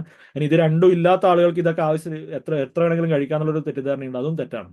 ഓക്കെ, ഞാൻ പറഞ്ഞത് ഉപ്പ്, പഞ്ചസാര ഇതെല്ലാം ശരീരത്തിന് അത്യന്തം അപകടകാരികളായിട്ടുള്ള സാധനങ്ങളാണ്. അതിന്റെ അളവ് ഏറ്റവും നിയന്ത്രിച്ച് ഉപയോഗിക്കുക എന്നുള്ള കാര്യമാണ് എല്ലാ ആൾക്കാരും ചെയ്യേണ്ടത്. പ്രമേഹ രോഗി അത് ഉപയോഗിച്ചാൽ അയാളുടെ പ്രമേഹം സങ്കീർണമാകും. പ്രമേഹം ഇല്ലാത്ത ആളുകൾ ഇത് ഉപയോഗിച്ചാൽ അയാൾക്ക് പെട്ടെന്ന് പ്രമേഹം വരാൻ ഇടയാക്കും എന്നുള്ള കാര്യം മാത്രമേ ഉള്ളൂ. അല്ലാതെ ഉപ്പായാലും പഞ്ചസാരയായാലും നിങ്ങളുടെ ശരീരത്തിന്റെ ഉള്ളിൽ ഇന്റേണൽ ഡാമേജ് ഉണ്ടാക്കുന്ന സാധനങ്ങളാണ്. ഓക്കെ, അപ്പോൾ ശ്രദ്ധിക്കേണ്ട കാര്യം, ഫ്രൂട്ട്സ് നിങ്ങളുടെ ഭക്ഷണത്തിൽ നിർബന്ധമായിട്ടും ഓരോ നേരത്തെ ഭക്ഷണത്തിൽ ഉൾപ്പെടുത്തിക്കുക. 2, raw vegetable salad. Raw vegetable salad, അതായത് നിങ്ങൾക്ക് റോ ആയിട്ട് കഴിക്കാൻ പറ്റുന്ന കുക്കുംബർ, ക്യാരറ്റ്, തക്കാളി പോലെയുള്ള, അല്ലെങ്കിൽ നിങ്ങൾക്ക് റോ ആയിട്ട് കഴിക്കാൻ പറ്റുന്ന ഏത് പച്ചക്കറികളും ചെറുതായിട്ട് അരിഞ്ഞിട്ട് കുറച്ച് നിങ്ങളൊരു ബൗളിൽ ഒരു സലാഡായിട്ട് ഉപയോഗിക്കുക എന്നുള്ളൊരു കാര്യം. ഇപ്പോൾ ഫ്രൂട്ട്സ്, പിന്നെ റോ വെജിറ്റബിൾ സലാഡ്. മൂന്നാമത്തെ portion cooked vegetables. Cooked vegetables എങ്ങനെയാണ്, എത്ര ഉപയോഗിക്കണം എന്ന് ചോദിച്ചു കഴിഞ്ഞാൽ അത് നിങ്ങൾക്ക് കഴിയുന്ന രീതിയിൽ നിങ്ങൾ ഒരു തോരനോ ഉപ്പേരിയൊക്കെ ആക്കിയിട്ട് ഉപയോഗിക്കുന്ന ഒരളവ്, അല്ലെങ്കിൽ നിങ്ങൾ ഒരു കറിയായിട്ട് ഉപയോഗിക്കുമ്പോൾ അതിൻ്റെ അകത്ത് ചേർക്കുന്ന വെജിറ്റബിൾസ്. പക്ഷേ വെജിറ്റബിൾസ് മാക്സിമം കുക്ക് ചെയ്ത ഫോമിലുള്ള വെജിറ്റബിൾസ് മാക്സിമം ഭക്ഷണത്തിൽ ഉണ്ടായിരിക്കാൻ ശ്രദ്ധിക്കുക. നാലാമത്തെ ഭാഗം കാർബോഹൈഡ്രേറ്റ് പോർഷൻ. കാർബോഹൈഡ്രേറ്റ് എന്ന് പറയുമ്പോൾ നിങ്ങൾ ഉപയോഗിക്കുന്ന ധാന്യാഹാരങ്ങൾ അല്ലെങ്കിൽ കിഴങ്ങ് വർഗ്ഗങ്ങൾ. ഞാൻ ഈ പറഞ്ഞ രീതിയിൽ തന്നെ എഴുതി വെക്കുക. 1 fruits, 2 raw vegetables, 3 cooked vegetables, 4 carbohydrate, 5 അഞ്ചാമത്തെ ഭാഗമാണ് ഞാൻ ഇപ്പോൾ പറയുന്നത് പ്രോട്ടീൻ. ഒരു പ്രോട്ടീൻ പാർട്ട് നിങ്ങളുടെ ഭക്ഷണത്തിൽ നിർബന്ധമായിട്ട് ഉണ്ടായിരിക്കണം. അത് നോൺ വെജിറ്റേറിയൻ ആണെങ്കിൽ നിങ്ങൾക്ക് മീനോ മുട്ടയോ ഇറച്ചിയോ ഉപയോഗിക്കാം. ഇനിയല്ല വെജിറ്റേറിയൻ ആണെന്നുണ്ടെങ്കിൽ നിങ്ങൾക്ക് പയറുവർഗ്ഗങ്ങൾ, അണ്ടിവർഗ്ഗങ്ങൾ, അല്ലെങ്കിൽ ലെഗ്യൂംസ് എന്ന് പറയുമ്പോൾ നിങ്ങളുടെ ബീൻസ്, വള്ളിപ്പയറൊക്കെ പോലുള്ള സാധനങ്ങൾ, അമര, കൊത്തമര പോലുള്ള സാധനങ്ങളൊക്കെ വേണമെങ്കിൽ അതിനകത്ത് വരും.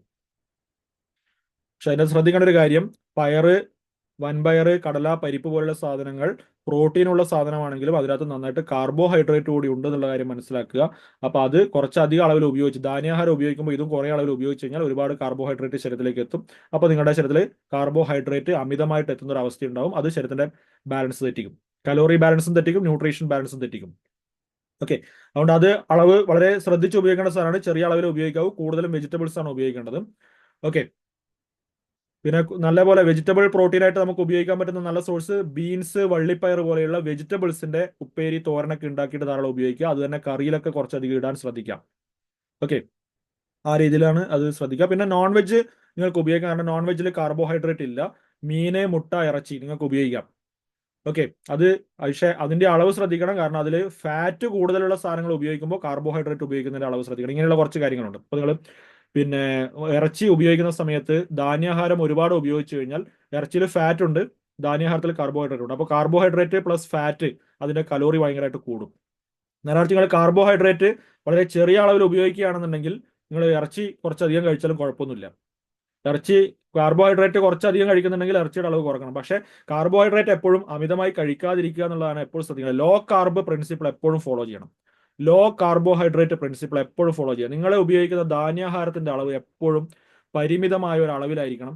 എന്നാൽ നമ്മുടെ പിന്നെ വിശപ്പ് മാറുകയും വേണം. വിശപ്പ് മാറണം, പിന്നെ ആവശ്യത്തിന് ഊർജ്ജം കിട്ടണം, നല്ല സുഖം ഉണ്ടാവണം. അല്ലാതെ വിശപ്പ് സഹിച്ചുകൊണ്ട് പട്ടിണി കിടന്നുകൊണ്ട് നിങ്ങൾക്ക് മുന്നോട്ട് പോകാൻ സാധിക്കില്ല. എന്നാൽ ശരീരത്തിന് ആവശ്യമുള്ള കലോറി ബാലൻസ് ചെയ്ത് കഴിക്കാൻ നിങ്ങൾക്ക് സത്യത്തിൽ അധികം കാർബോഹൈഡ്രേറ്റ് വേണ്ട. പലപ്പോഴും നിങ്ങൾക്ക് വിശപ്പും പരവേശമൊക്കെ വരുന്നതും മറ്റു ബുദ്ധിമുട്ടുകളൊക്കെ വരുന്നതും ഇടയ്ക്കിടയ്ക്ക് എന്തെങ്കിലുമൊക്കെ കഴിക്കാൻ തോന്നുന്നതും നിങ്ങൾ കഴിക്കുന്ന ഭക്ഷണം ബാലൻസ്ഡ് അല്ലാത്തത് കൊണ്ടാണ്. ബാലൻസ്ഡ് അല്ലാത്ത ഫുഡുകൾ നിങ്ങൾ കഴിച്ചാൽ വീണ്ടും വീണ്ടും എന്തെങ്കിലും കഴിക്കാനുള്ള ക്രേവിങ് ശരീരം ഉണ്ടാക്കിക്കൊണ്ടേയിരിക്കും. നേരെ മറിച്ച് ഞാനിപ്പോൾ പറഞ്ഞ രീതിയിൽ ഈ 5 പോർഷൻസ് ഉൾപ്പെടുത്തിക്കൊണ്ടുള്ള ഒരു ഭക്ഷണ രീതി നിങ്ങൾ പ്രാക്ടീസ് ചെയ്താൽ നിങ്ങളുടെ മെറ്റബോളിസം കറക്റ്റ് ചെയ്യപ്പെടുകയും ഏറ്റവും എഫിഷ്യന്റ് ആയിട്ട് നടക്കുകയും നിങ്ങൾക്ക് പിന്നീട് വീണ്ടും ഭക്ഷണം പെട്ടെന്ന് കഴിക്കാൻ തോന്നാത്ത രീതിയിലേക്ക് നിങ്ങളുടെ മെറ്റബോളിസം മാറുകയും ചെയ്യും. അതായത് രാവിലെ 9 മണിക്ക് നിങ്ങൾ ബ്രേക്ക്ഫാസ്റ്റ് കഴിച്ചാൽ സുഖമായിട്ട് 4 മണിക്കൂറോ 5 മണിക്കൂറോ നല്ല എനർജിയിൽ ഒരു ബുദ്ധിമുട്ടില്ലാതെ നിങ്ങൾക്ക് നിൽക്കാൻ സാധിക്കും. അതിനിടയിൽ പിന്നെ ഒരു ഇടഭക്ഷണം കഴിക്കേണ്ടി വരില്ല. നേരെ മറിച്ച് നിങ്ങൾ ബാലൻസ്ഡ് അല്ലാതെ നിങ്ങൾ ഫുഡ് കഴിച്ചാൽ, നിങ്ങൾ 9 മണിക്ക് ബ്രേക്ക്ഫാസ്റ്റ് കഴിച്ചു, ഒരു 11 മണിയാകുമ്പോഴേക്ക് വീണ്ടും നിങ്ങൾക്ക് എന്തെങ്കിലും കഴിക്കാൻ തോന്നുന്ന അവസ്ഥ ഉണ്ടാവും. വീണ്ടും 1 മണിയാകുമ്പോൾ നിങ്ങൾ വീണ്ടും ചോറ് കഴിക്കും. ചോറ് കഴിച്ചിട്ട് വീണ്ടും 3:30 ആകുമ്പോൾ വീണ്ടും ചായയും കടിയും കഴിക്കും. അത് കഴിഞ്ഞിട്ട് വൈകുന്നേരം വീട്ടിൽ വന്നിട്ട് ഒരു ലൈറ്റ് ഫുഡ് കഴിക്കും. പിന്നെ രാത്രി വീണ്ടും ഒരു ഹെവി ഡിന്നറും കഴിക്കും. ഇതിങ്ങനെ കഴിച്ചുകൊണ്ടേ ഇരിക്കുക എന്നുള്ളൊരു സംഭവം വളരെ തെറ്റായിട്ടുള്ള ഒരു രീതിയാണ്. അതുകൊണ്ട് ദിവസത്തിൽ 3 നേരം മാത്രം ആഹാരം കഴിക്കുക എന്നുള്ള കാര്യമാണ് ഞാൻ മുതിർന്ന എല്ലാവരോടും പറയുന്നത്. 25 വയസ്സും അതിന് മേലെയുള്ള എല്ലാ ആൾക്കാരും ദിവസത്തിൽ 3 നേരം മാത്രമേ ആഹാരം കഴിക്കാവൂ. രാവിലത്തെ ബ്രേക്ക്ഫാസ്റ്റ്, ഉച്ചക്കത്തെ ലഞ്ച്, വൈകിട്ടത്തെ ഡിന്നർ. വൈകിട്ടത്തെ ഡിന്നർ പരമാവധി നേരത്തെ കഴിക്കണം. അതിന് വേണ്ടിയിട്ട് വൈകുന്നേരത്തെ ഭക്ഷണം കംപ്ലീറ്റ് ഒഴിവാക്കണം. ഞാൻ പറയുന്നത് ഒരു 7 മണി അല്ലെങ്കിൽ 8 മണിക്കുള്ളിൽ, മാക്സിമം 8 മണിക്കുള്ളിൽ വൈകുന്നേരത്തെ ഫുഡ് കഴിക്കുകയാണെന്നുണ്ടെങ്കിൽ നിങ്ങളുടെ രാത്രിത്തെ ഉറക്കം സുഖമാവും, നിങ്ങളുടെ ഡൈജഷൻ ഏറ്റവും നല്ല രീതിയിൽ നടക്കും. മാത്രമല്ല ശരീരത്തിന് ഒരു ഫിസിയോളജിക്കൽ റെസ്റ്റ് എന്ന് പറഞ്ഞൊരു സാധനമുണ്ട്. അത് രാത്രി പിന്നെ ഭക്ഷണം കഴിച്ചത് മുതൽ രാവിലെ നിങ്ങളുടെ ബ്രേക്ക്ഫാസ്റ്റിനിടയിലുള്ള ഗ്യാപ്പ് നിങ്ങൾക്ക് എത്രത്തോളം കൂട്ടിയെടുക്കാൻ പറ്റുമോ അത്രത്തോളം കൂട്ടിയാൽ, ഒരു ഇന്റർമീഡിയന്റ് ഫാസ്റ്റിംഗ് എന്ന് പറഞ്ഞൊരു സാധനം കൂട്ടിയാൽ നിങ്ങളുടെ ശരീരത്തിന് കൂടുതൽ ഫിസിയോളജിക്കൽ റെസ്റ്റ് കിട്ടുകയും നിങ്ങളുടെ ശരീരത്തിന്റെ ടിഷ്യൂ റിപ്പയറിംഗ് ഏറ്റവും നന്നായിട്ട് നടക്കുകയും ചെയ്യും. ഓക്കെ, അതുകൊണ്ട് വൈകിട്ടത്തെ ഭക്ഷണം പരമാവധി നേരത്തെ കഴിക്കാവുന്ന രീതിയിൽ വയ്ക്കുക. പിന്നെ വൈകുന്നേരത്തെ ഇടനേരത്തെ ഭക്ഷണം ഒഴിവാക്കുക. അതേപോലെ തന്നെ രാവിലത്തെ ബ്രേക്ക്ഫാസ്റ്റിനും ഉച്ചക്കത്തെ ലഞ്ചിനും ഇടയിലുള്ള ഇടഭക്ഷണം ഒഴിവാക്കുക. ശ്രദ്ധിക്കേണ്ട ഏറ്റവും പ്രധാനപ്പെട്ട ഒരു കാര്യമാണ് നന്നായി വിശന്നിട്ട് മാത്രം ആഹാരം കഴിക്കുക എന്നുള്ള കാര്യം. ഇത് രാവിലത്തെ ബ്രേക്ക്ഫാസ്റ്റാണ് ഞാൻ ഇപ്പോൾ പറഞ്ഞത്. ഇനി രാവിലെ ഉച്ചക്കത്തെ ലഞ്ച് ആയാലും വൈകിട്ടത്തെ ഡിന്നർ ആയാലും നിങ്ങൾക്ക് ഇതേ ഫോർമാറ്റ് ഉപയോഗിക്കാം. അപ്പൊ ആദ്യം ഭക്ഷണം കഴിക്കാൻ പോകുമ്പോൾ ഏതെങ്കിലും ഒരു ഫ്രൂട്ട്, പറ്റുമെങ്കിൽ വാഴപ്പഴം ഒഴിവാക്കുന്നതാണ് നല്ലത്. വാഴപ്പഴവും ധാന്യാഹാരവും കൂടി ഒരുമിച്ച് കഴിക്കുന്ന അത്ര നല്ലതാവില്ല. കാരണം വാഴപ്പഴം കാർബോഹൈഡ്രേറ്റ് കൂടിയ, കലോറി കൂടിയിട്ടുള്ള ഒരു പഴമാണ്. ഓക്കെ, അപ്പൊ അതിനെ മറ്റ് ഫ്രൂട്ട്സ് ആണ് ധാന്യാഹാരം കഴിക്കുമ്പോൾ നല്ലത്. നിങ്ങൾക്ക് പല മെത്തേഡ്സ് ഉപയോഗിക്കാവുന്നതാണ്. 3 നേരവും ഞാൻ ഈ പറഞ്ഞ രീതിയിലുള്ള ഭക്ഷണം വേണമെങ്കിൽ, ഇപ്പൊ നിങ്ങൾ രാവിലെ പുട്ടും കടലയുമാണ് രാവിലത്തെ ബ്രേക്ക്ഫാസ്റ്റ് എങ്കിൽ പുട്ടും കടലയും മാത്രമായിട്ട് കഴിക്കരുത്. ഞാൻ പറഞ്ഞതുപോലെ ആദ്യം ഒരു ആപ്പിളിന്റെ പകുതിയോ ഒരു പേരക്കയുടെ പകുതിയോ നിങ്ങൾ ആദ്യം കഴിക്കുക. പറ്റുമെങ്കിൽ ഒരു പേരക്ക മുഴുവൻ കഴിച്ചാലും കുഴപ്പമൊന്നുമില്ല, ഏറ്റവും നല്ലത്. അല്ല, ഒരു ആപ്പിൾ കഴിച്ചാലും കുഴപ്പമൊന്നുമില്ല. ആപ്പിൾ കഴിച്ചിട്ട് നിങ്ങൾ കുറച്ച് റോ വെജിറ്റബിൾ സലാഡ്സും എന്നിട്ട് പുട്ടും കടലയും കഴിക്കുക. മാത്രമല്ല കടലക്കറിയിൽ പറ്റുമെങ്കിൽ കുറച്ച് തക്കാളിയും ക്യാരറ്റൊക്കെ ഇടുകയും ചെയ്യാം. അപ്പോൾ കുറെ കുക്കഡ് വെജിറ്റബിൾസും കൂടി നിങ്ങൾക്ക് കടല കിട്ടും. അല്ലെങ്കിൽ നിങ്ങൾ ഗ്രീൻ പീസ് മിക്സഡ് കറിയാണ് ഉണ്ടാക്കുന്നതെങ്കിൽ ഗ്രീൻ പീസും അതിനകത്ത് ക്യാരറ്റ്, ബീൻസ് അങ്ങനെയുള്ള വെജിറ്റബിൾസ് ഒക്കെ ഇട്ട് ഗ്രീൻ പീസ് കറി ഉണ്ടാക്കിയാൽ അതും പുട്ടും ചേർത്ത് കഴിക്കുമ്പോൾ ഗ്രീൻ പീസിലൂടെ നിങ്ങൾക്ക് പ്രോട്ടീൻ കിട്ടി, അതിലേക്ക് ഇടുന്ന വെജിറ്റബിൾസിലൂടെ കുക്കഡ് വെജിറ്റബിൾസ് ആയി, പിന്നെ നിങ്ങൾ കഴിക്കുന്ന പുട്ട് അത് കാർബോഹൈഡ്രേറ്റ് ആയി, പിന്നെ ആദ്യം കുറച്ച് ഫ്രൂട്ട്സ് കഴിക്കാൻ ഞാൻ പറഞ്ഞിരുന്നു, പിന്നെ കുറച്ച് വെജിറ്റബിൾ സലാഡും കൂടി നിങ്ങളുടെ ഒരു ഡിഷസിന്റെ ഒരു സൈഡിൽ വെക്കുക. ആ വെജിറ്റബിൾ സലാഡും നിങ്ങൾ ഇതിന്റെ കൂടെ കഴിക്കുക. അപ്പൊ ഞാൻ പറഞ്ഞ എല്ലാ കാര്യങ്ങളുമായി ഇതിനകത്ത് നിങ്ങൾക്ക് കിട്ടുന്ന കാര്യം എന്ന് വെച്ച് കഴിഞ്ഞാൽ നിങ്ങൾ കഴിക്കുന്ന ധാന്യാഹാരത്തിൽ നിങ്ങൾക്ക് കാർബോഹൈഡ്രേറ്റ് ആവശ്യത്തിന് കിട്ടി, നിങ്ങളുടെ ശരീരത്തിന് വേണ്ട കലോറി. നിങ്ങൾ കഴിക്കുന്ന പ്രോട്ടീൻ സോഴ്സുകളിൽ നിന്ന് നിങ്ങളുടെ ശരീരത്തിന് വേണ്ട പ്രോട്ടീൻ നിങ്ങൾക്ക് കിട്ടുന്നു. വേറൊന്ന് പിന്നെ അതിൻ്റെ അകത്ത് തന്നെ നിങ്ങൾക്ക് ഫാറ്റും കിട്ടുന്നു. നിങ്ങളുടെ കാർബണിനും പ്രോട്ടീൻ സോഴ്സ് നിങ്ങൾക്ക് വേണ്ട ഫാറ്റ് കിട്ടും. പിന്നെയുള്ളത് vitamins, minerals, antioxidants, dietary fibre പോലുള്ള സാധനമാണ്. ഇത് ഏറ്റവും സമൃദ്ധമായിട്ട് കിട്ടുന്ന സോഴ്സ് ഫ്രൂട്ട്സും റോ വെജിറ്റബിൾസും കുക്ക്ഡ് വെജിറ്റബിൾസും ആണ്. നമ്മുടെ ശരീരത്തിന് ആവശ്യമായിട്ടുള്ള എല്ലാ വൈറ്റമിൻസ്, മിനറൽസ്, അതുപോലെ തന്നെ ഡയറ്ററി ഫൈബർ ഇത് സമൃദ്ധമായിട്ട് കിട്ടേണ്ടതുണ്ട് ശരീരത്തിന്. കാരണം അതിന്റെ കുറവാണ് ഇന്ന് നമ്മുടെ ഭക്ഷണത്തിൽ ഏറ്റവും വലിയ തെറ്റെന്ന് പറയുന്നത്. അത് ശരീരത്തിന് കൊടുക്കാനുള്ള ഏറ്റവും നല്ല വഴിയാണ് ധാരാളം ഫ്രൂട്ട്സും റോ വെജിറ്റബിൾസും കുക്ക്ഡ് വെജിറ്റബിൾസും കഴിക്കുക എന്നുള്ള കാര്യം. മാത്രമല്ല ഈ ഫുഡുകളുടെ കലോറി വളരെ കുറവാണ്. കലോറി വളരെ കുറഞ്ഞിട്ടുള്ള പ്രൊട്ടക്റ്റീവ് ഫുഡ് എന്ന് വിളിക്കുന്ന സാധനമാണ് ഈ പറഞ്ഞ ഫുഡുകൾ. ഇത് നിങ്ങൾ കൃത്യമായ അളവിൽ ശ്രദ്ധിച്ചിട്ട് ആവശ്യം ഉൾപ്പെടുത്തി കഴിക്കുകയാണെങ്കിൽ നിങ്ങൾ ടോട്ടലി കഴിക്കുന്ന കലോറി ഒരു ദിവസം രാവിലെ ഉച്ചക്കും വൈകുന്നേരം കൂടി നിങ്ങൾ ഭക്ഷണത്തിലൂടെ നിങ്ങളുടെ ശരീരത്തിലേക്ക് എത്തുന്ന കലോറി 2500 അതിന് മേലെയോ ആണെങ്കിൽ ഞാൻ ഈ പറഞ്ഞ ഫോർമാറ്റിലേക്ക് നിങ്ങൾ ഭക്ഷണ രീതി മാറ്റിക്കഴിഞ്ഞാൽ നിങ്ങളുടെ കലോറി ഒരു 1600, 1700 അല്ലെങ്കിൽ മാക്സിമം 1800 നിൽക്കും. മാത്രമല്ല ന്യൂട്രിയൻസ് ബാലൻസ്ഡ് ആയിട്ട് എല്ലാ വൈറ്റമിൻസും മിനറൽസും വരുന്നത് കൊണ്ട് കാർബോഹൈഡ്രേറ്റിനെ ശരിയായ രീതിയിൽ ഉപയോഗിക്കുകയും നിങ്ങളുടെ മെറ്റബോളിസം ഓട്ടോമാറ്റിക്കായിട്ട് കറക്റ്റ് ചെയ്യപ്പെടുകയും ചെയ്യും, പ്രൊവൈഡഡ് നിങ്ങൾ കൃത്യമായിട്ട് എക്സസൈസും ഉറക്കവും മറ്റു കാര്യങ്ങളൊക്കെ ചെയ്യുന്നുണ്ടെങ്കിൽ. മാത്രമല്ല നമ്മൾ ഒരിക്കലും ഭക്ഷണത്തിന്റെ അളവ് കുറക്കുന്നേ ഇല്ല. നിങ്ങൾ ശ്രദ്ധിക്കുക, ഭക്ഷണത്തിന്റെ അളവ് നമ്മൾ കുറക്കുന്നില്ല, ഭക്ഷണത്തിന്റെ ടോട്ടൽ കലോറി മാത്രമേ കുറക്കുന്നുള്ളൂ, ക്വാണ്ടിറ്റി കുറക്കുന്നില്ല. നിങ്ങളുടെ വയറ് നിറച്ച് നിങ്ങൾക്ക് കഴിക്കാനുണ്ടാവും. ഞാൻ ഈ പറഞ്ഞ നമ്മൾ സാധാരണ ഇതിൽ പുട്ടും കടലയും മാത്രം കഴിക്കുമ്പോൾ പുട്ടും കടലയും കൊണ്ട് മാത്രം വയറ് നിറച്ചിരുന്ന സ്ഥാനത്ത് നമ്മൾ കുറച്ച് റോ വെജിറ്റബിൾ സലാഡും കുറച്ച് കുക്കഡ് വെജിറ്റബിൾസും കുറച്ച് ഫ്രൂട്ട്സും കഴിക്കുമ്പോൾ അത്രയും പോർഷൻ കലോറി ഏറ്റവും കുറഞ്ഞിട്ടുള്ള, മിനറൽസ് റിച്ച് ആയിട്ടുള്ള, വൈറ്റമിൻസ് റിച്ച് ആയിട്ടുള്ള ഫുഡുകളെ കൊണ്ട് നിങ്ങൾ നിറയ്ക്കുകയും ബാക്കി ഭാഗം മാത്രം പുട്ടും കടലയും കൊണ്ട് നിറയ്ക്കുകയും ചെയ്യുന്നു എന്നുള്ളതാണ്. അപ്പോൾ കലോറി പിന്നെ ചുരുക്കപ്പെടുന്നു, കലോറി റെസ്ട്രിക്ട് ചെയ്യപ്പെടുന്നു, കലോറി ഡെഫിസിറ്റ് ഡയറ്റ് എന്ന് പറയും. ഓക്കെ, അപ്പോൾ ആ രീതിയിൽ സ്വാഭാവികമായിട്ട് നമ്മുടെ ശരീരത്തിൽ നേരത്തെ സ്റ്റോർ ചെയ്ത് വെച്ചിരിക്കുന്ന ഫാറ്റ് എടുത്തിട്ട് ശരീരം ഉപയോഗിക്കുകയും ശരീരത്തിന് ഇൻസുലിൻ റെസിസ്റ്റൻസ് ഗ്രാജുവലി കുറയാൻ തുടങ്ങുകയും ചെയ്യും. ഇതാണ് അതിന്റെ പ്രോസസ്സ് എന്ന് പറയുന്നത്. പ്ലസ് അതിന്റെ കൂടെ നിങ്ങൾ വ്യായാമം ചെയ്യുകയും വേണം. ഓക്കെ, എല്ലാ കാര്യങ്ങളും ഞാൻ ഈ പറഞ്ഞ എല്ലാ കാര്യങ്ങളും ഒരുമിച്ച് ചെയ്താലാണ് ഈ സാധനങ്ങളൊക്കെ വർക്ക് ചെയ്യുക. ഏതെങ്കിലും ഒരു കാര്യം മാത്രം ചെയ്തിട്ട് കാര്യമില്ല. ഓക്കെ, എക്സസൈസ് മാത്രം ചെയ്യുകയോ ഭക്ഷണം മാത്രം ശ്രദ്ധിക്കുകയോ അല്ല അങ്ങനെയുള്ള കാര്യങ്ങൾ മാത്രം ചെയ്തിട്ട് കാര്യമില്ല. ഇതെല്ലാം കൂടി ഒരുമിച്ച് ചെയ്യേണ്ട ഒരു കാര്യമുണ്ട്. ഓക്കെ, അപ്പോൾ ഇനി ഇതിൽ തന്നെ 3 നേരവും നിങ്ങൾക്ക് വേണമെങ്കിൽ ഈ രീതിയിൽ ആഹാരം കഴിക്കാമെന്ന് ഞാൻ പറഞ്ഞു. ഇനി അല്ലെങ്കിൽ ഒരു നേരത്തെ ഭക്ഷണം വേണമെങ്കിൽ നിങ്ങൾക്ക് ധാന്യാഹാരം കംപ്ലീറ്റ് ഒഴിവാക്കുക എന്നുള്ളത് ഏറ്റവും നല്ല വേറൊരു മെത്തഡാണ്. ഗ്രെയിൻ ഫ്രീ മീൽ എന്ന് പറയും. ഒരു നേരത്തെ ഭക്ഷണം നിങ്ങൾ ധാന്യാഹാരം കംപ്ലീറ്റ് ഒഴിവാക്കുക. ബാക്കി ഫ്രൂട്ട്സ്, റോ വെജിറ്റബിൾസ്, കുക്കഡ് വെജിറ്റബിൾസും പ്ലസ് ഒരു പ്രോട്ടീൻ സോഴ്സ് നിങ്ങൾക്ക് എഗ്ഗോ മീറ്റോ അല്ലെങ്കിൽ മുട്ടയോ ഉപയോഗിച്ചുകൊണ്ട് നിങ്ങൾക്ക് ഒരു ഫുഡ് പ്ലേറ്റ് ആ രീതിയിൽ ഡിസൈൻ ചെയ്യാം. ഇനി അല്ല എങ്കിൽ നിങ്ങൾക്ക് ഫ്രൂട്ട്സും കുറച്ച് പിന്നെ റോ വെജിറ്റബിൾസും ഒരു പ്രോട്ടീൻ സോഴ്സും മാത്രമായിട്ട് ഉപയോഗിക്കാം. അത് വെജിറ്റേറിയൻ പ്രോട്ടീൻ സോഴ്സ് ഉപയോഗിക്കാം അല്ലെങ്കിൽ നോൺ വെജിറ്റേറിയൻ പ്രോട്ടീൻ സോഴ്സ് ഉപയോഗിക്കാം. വെജിറ്റേറിയൻ പ്രോട്ടീൻ സോഴ്സ് എന്ന് പറയുമ്പോൾ പിന്നെ നട്ട്സ് നിങ്ങൾക്ക് ഉപയോഗിക്കാം. ഫ്രൂട്ട്സും കുറച്ച് നട്ട്സും കുറച്ച് റോ വെജിറ്റബിൾസും മാത്രമായിട്ട് വേണമെങ്കിൽ ഒരു നേരത്തെ ഭക്ഷണം ഉപയോഗിക്കാം. അല്ലെങ്കിൽ നട്ട്സിന് പകരം നിങ്ങൾക്ക് മുട്ടയോ മീനോ ഉപയോഗിക്കാം. അതായത് ധാന്യാഹാരം ഒഴിവാക്കുന്നു എന്നുള്ളൊരു കാര്യമാണ് നമ്മളവിടെ ചെയ്യുന്നത്. കാരണം നിങ്ങൾ 3 നേരവും ധാന്യാഹാരം കഴിക്കേണ്ട ആവശ്യമേ ഇല്ല. വേറൊരു പ്രധാനപ്പെട്ട കാര്യം, നിങ്ങൾ കഴിക്കുന്ന ഭക്ഷണത്തിലെ ധാന്യാഹാരം ഹോൾ ഗ്രെയിൻസ് ആവാൻ ശ്രദ്ധിക്കുക. അതായത് അതിന്റെ തവിടോടുകൂടി കഴിക്കാൻ ശ്രദ്ധിക്കുക. തവിടോടുകൂടിയ ധാന്യം, തവിടുള്ള ധാന്യം, അതായത് പിന്നെ റെഡ് റൈസ് അല്ലെ ബ്രൗൺ റൈസ് എന്ന് പറയുന്ന സാധനം, അല്ലെങ്കിൽ തവിടോട് കൂടിയ ഗോതമ്പിന്റെ ആട്ടപ്പൊടി, പിന്നെ അതേപോലെ തന്നെ മില്ലറ്റ്സ്. മില്ലറ്റ്സ് എന്ന് പറയുന്നത് റാഗി അല്ലെങ്കിൽ മുത്താറി എന്നൊക്കെ പറഞ്ഞ സാധനം, അല്ലെങ്കിൽ ചാമ, വരക്, അങ്ങനെയൊക്കെയുള്ള സാധനങ്ങളുണ്ടല്ലോ, നിങ്ങളെ അറിയില്ല, കമ്പ് അല്ലെങ്കിൽ ബജ്ര എന്ന് പറഞ്ഞ സാധനം. ഇങ്ങനെയുള്ള സാധനങ്ങളുടെ പുട്ടോ അങ്ങനെ എന്തെങ്കിലുമൊക്കെ ഉണ്ടാക്കി കഴിക്കുകയാണെങ്കിൽ നല്ലതായിരിക്കും. കാരണം ഗ്ലിസമിക് ഇൻഡെക്സ്, ഗ്ലിസമിക് ലോഡ് എന്ന് പറഞ്ഞ 2 കൺസെപ്റ്റുകളുണ്ട്. ഗ്ലിസമിക് ഇൻഡെക്സ് എന്ന് പറഞ്ഞു കഴിഞ്ഞാൽ ഒരു ഭക്ഷണം കഴിച്ചു കഴിഞ്ഞാൽ നിങ്ങളുടെ രക്തത്തിലെ ഷുഗർ എത്ര വേഗത്തിൽ അത് കൂട്ടുന്നോ ആ കൂട്ടാൻ കൂടുതൽ കഴിവുള്ള സാധനങ്ങളെ നമ്മൾ ഗ്ലിസമിക് ഇൻഡെക്സ് കൂടിയ ഫുഡുകൾ എന്ന് പറയും. അതുപോലെ തന്നെ ഗ്ലിസമിക് ലോഡ് എന്ന് പറഞ്ഞൊരു സാധനമുണ്ട്. നിങ്ങൾ കഴിക്കുന്ന ഭക്ഷണത്തിലെ ടോട്ടൽ ഗ്ലൂക്കോസ് ബ്ലഡിലേക്ക് എത്തുന്നതിന്റെ അളവിനെ നമ്മൾ ഗ്ലിസമിക് ലോഡ് എന്ന് പറയും. ഇത് ഏറ്റവും കുറഞ്ഞ ധാന്യാഹാരങ്ങൾ ഏതൊക്കെയാണെന്ന് വെച്ച് കഴിഞ്ഞാൽ മില്ലറ്റ്സ് ആണ്. ഗ്ലിസമിക് ഇൻഡെക്സും ഗ്ലിസമിക് ലോഡും കുറഞ്ഞിട്ടുള്ള ഫുഡാണ്. പക്ഷെ അത് വിചാരിച്ചിട്ട് ഒരുപാട് മില്ലറ്റ്സ് തന്നെ 3 നേരം അടിച്ച് കയറ്റുക എന്നുള്ളത് തെറ്റായ രീതിയാണ്. മില്ലറ്റ്സ് നിങ്ങളുടെ പ്രമേഹം കുറയ്ക്കുകയോ മാറ്റുകയോ ഒന്നുമില്ല. അത് തെറ്റായ കൺസെപ്റ്റാണ്. അത് നിയന്ത്രിച്ച് ഉപയോഗിക്കാനും ബ്ലഡിലേക്ക് എത്തുന്ന ഗ്ലൂക്കോസ് നിയന്ത്രിതമായ അളവിൽ വളരെ ഗ്രാജുവലി എത്താനും വേണ്ടിയിട്ട് മാത്രമാണ് മില്ലറ്റ്സ് ഉപയോഗിക്കണം എന്ന് പറയുന്നത്. അതും മില്ലറ്റ്സ് 3 നേരം ഒന്നും ഉപയോഗിക്കേണ്ട കാര്യമില്ല, ഏതെങ്കിലും ഒരു നേരത്തെ ഭക്ഷണമായിട്ട് ഉപയോഗിച്ചാൽ മതി. കാരണം മില്ലറ്റ്സിന്റെ കഞ്ഞിയോ മില്ലറ്റ്സിന്റെ എന്തൊക്കെയോ പ്രൊഡക്റ്റുകളോ വാങ്ങിയിട്ട് 3 നേരം ഉപയോഗിച്ചുകൊണ്ട് ഷുഗർ മാറുകയില്ല. ഞാൻ ഈ പറഞ്ഞ കൺസെപ്റ്റ് നിങ്ങൾക്ക് മനസ്സിലായിട്ടുണ്ടെങ്കിൽ നിങ്ങൾ ഇനി ഒരിക്കലും ഇത്തരം തെറ്റിദ്ധാരണകളിലേക്ക് പോവില്ല. ഒരിക്കലും ഒരൊറ്റ മൂലിയും നിങ്ങളുടെ ഷുഗർ മാറ്റില്ല. ഒരു സംശയം വേണ്ട. പലപ്പോഴും ആൾക്കാർ ഷുഗർ മാറ്റാൻ വേണ്ടിയിട്ട് പിന്നെ എന്താണ് കക്കിരിക്ക ജ്യൂസ്, പിന്നെ മറ്റേ കുമ്പളങ്ങ ജ്യൂസ്, പിന്നെ പലപ്പോഴും ആൾക്കാർ ഈ കൈപ്പക്ക അല്ലെ പാവയ്ക്കയുടെ ജ്യൂസ് അല്ലെ പാവലിന്റെ ജ്യൂസൊക്കെ കുടിച്ചിട്ട് ഷുഗർ മാറ്റാൻ വേണ്ടിയിട്ടുള്ള ശ്രമങ്ങൾ നടത്തുന്ന ആൾക്കാരെ കാണാറുണ്ട്. ആളുകൾ വലിയൊരു തെറ്റിദ്ധാരണയിലാണ്. ബ്ലഡിൽ വരുന്ന ഷുഗർ എന്ന് പറയുമ്പോൾ മധുരം, അപ്പോൾ അതിനെ ന്യൂട്രലൈസ് ചെയ്യാനാണോ എന്താണെന്ന് അറിയില്ല. കയ്പ് എന്ന് പറഞ്ഞ സാധനം ന്യൂട്രലൈസ് ചെയ്യുന്ന സാധനമാണെന്ന് മനസ്സിലാക്കിയിട്ടെന്ന് അറിയില്ല. രാവിലെ എഴുന്നേറ്റ് ഒരു ഗ്ലാസ് പിന്നെ പാവയ്ക്ക ജ്യൂസ് കുടിക്കുക എന്നുള്ളൊരു പരിപാടിയൊക്കെ ചെയ്യുന്ന ആൾക്കാരാണ്. അതുപോലെ തന്നെ ആര്യവേപ്പിന്റെ ഇല കഴിക്കുക, അല്ലെ, ഇങ്ങനെയുള്ള പല പല തെറ്റായ കാര്യങ്ങൾ. ഇതൊന്നും നിങ്ങളുടെ ഷുഗർ മാറ്റുന്ന ഒരു സാധനമേ അല്ല. ഞാൻ ഈ പറഞ്ഞ കൃത്യമായിട്ടുള്ള ആ മെത്തേഡ് എന്താണ് ഷുഗർ എന്ന് മനസ്സിലാക്കിയാൽ, അതെങ്ങനെയാണ് വരുന്നതെന്ന് മനസ്സിലാക്കിയാൽ, അതിനെ എങ്ങനെയാണ് മാറ്റാനുള്ള സാധനം മനസ്സിലാക്കിയാൽ അങ്ങനെ മാത്രമേ മാറുള്ളൂ. ഇൻസുലിൻ റെസിസ്റ്റൻസ് ശരീരത്തിൽ നിന്ന് മാറ്റാൻ ഒരു മരുന്നുമില്ല. താൽക്കാലികമായിട്ട് അതിന്റെ ലക്ഷണങ്ങളെ കൺട്രോൾ ചെയ്യാൻ മോഡേൺ മെഡിസിന്റെ ചില മരുന്നുകൾ ഉണ്ട് എന്നല്ലാതെ ഒരു പച്ചമരുന്നുകളോ ഒരൊറ്റ മൂലികളോ ഒരു സാധനമോ നിങ്ങളുടെ ഇൻസുലിൻ റെസിസ്റ്റൻസ് മാറ്റാനില്ല. ഇൻസുലിൻ റെസിസ്റ്റൻസ് മാറ്റണമെങ്കിൽ കൃത്യമായിട്ട് വ്യായാമം ചെയ്യണം. മാത്രമല്ല ഡയറ്റ് പ്രോപ്പർ ആയിരിക്കണം, ഡയറ്റ് ബാലൻസ്ഡ് ആയിരിക്കണം.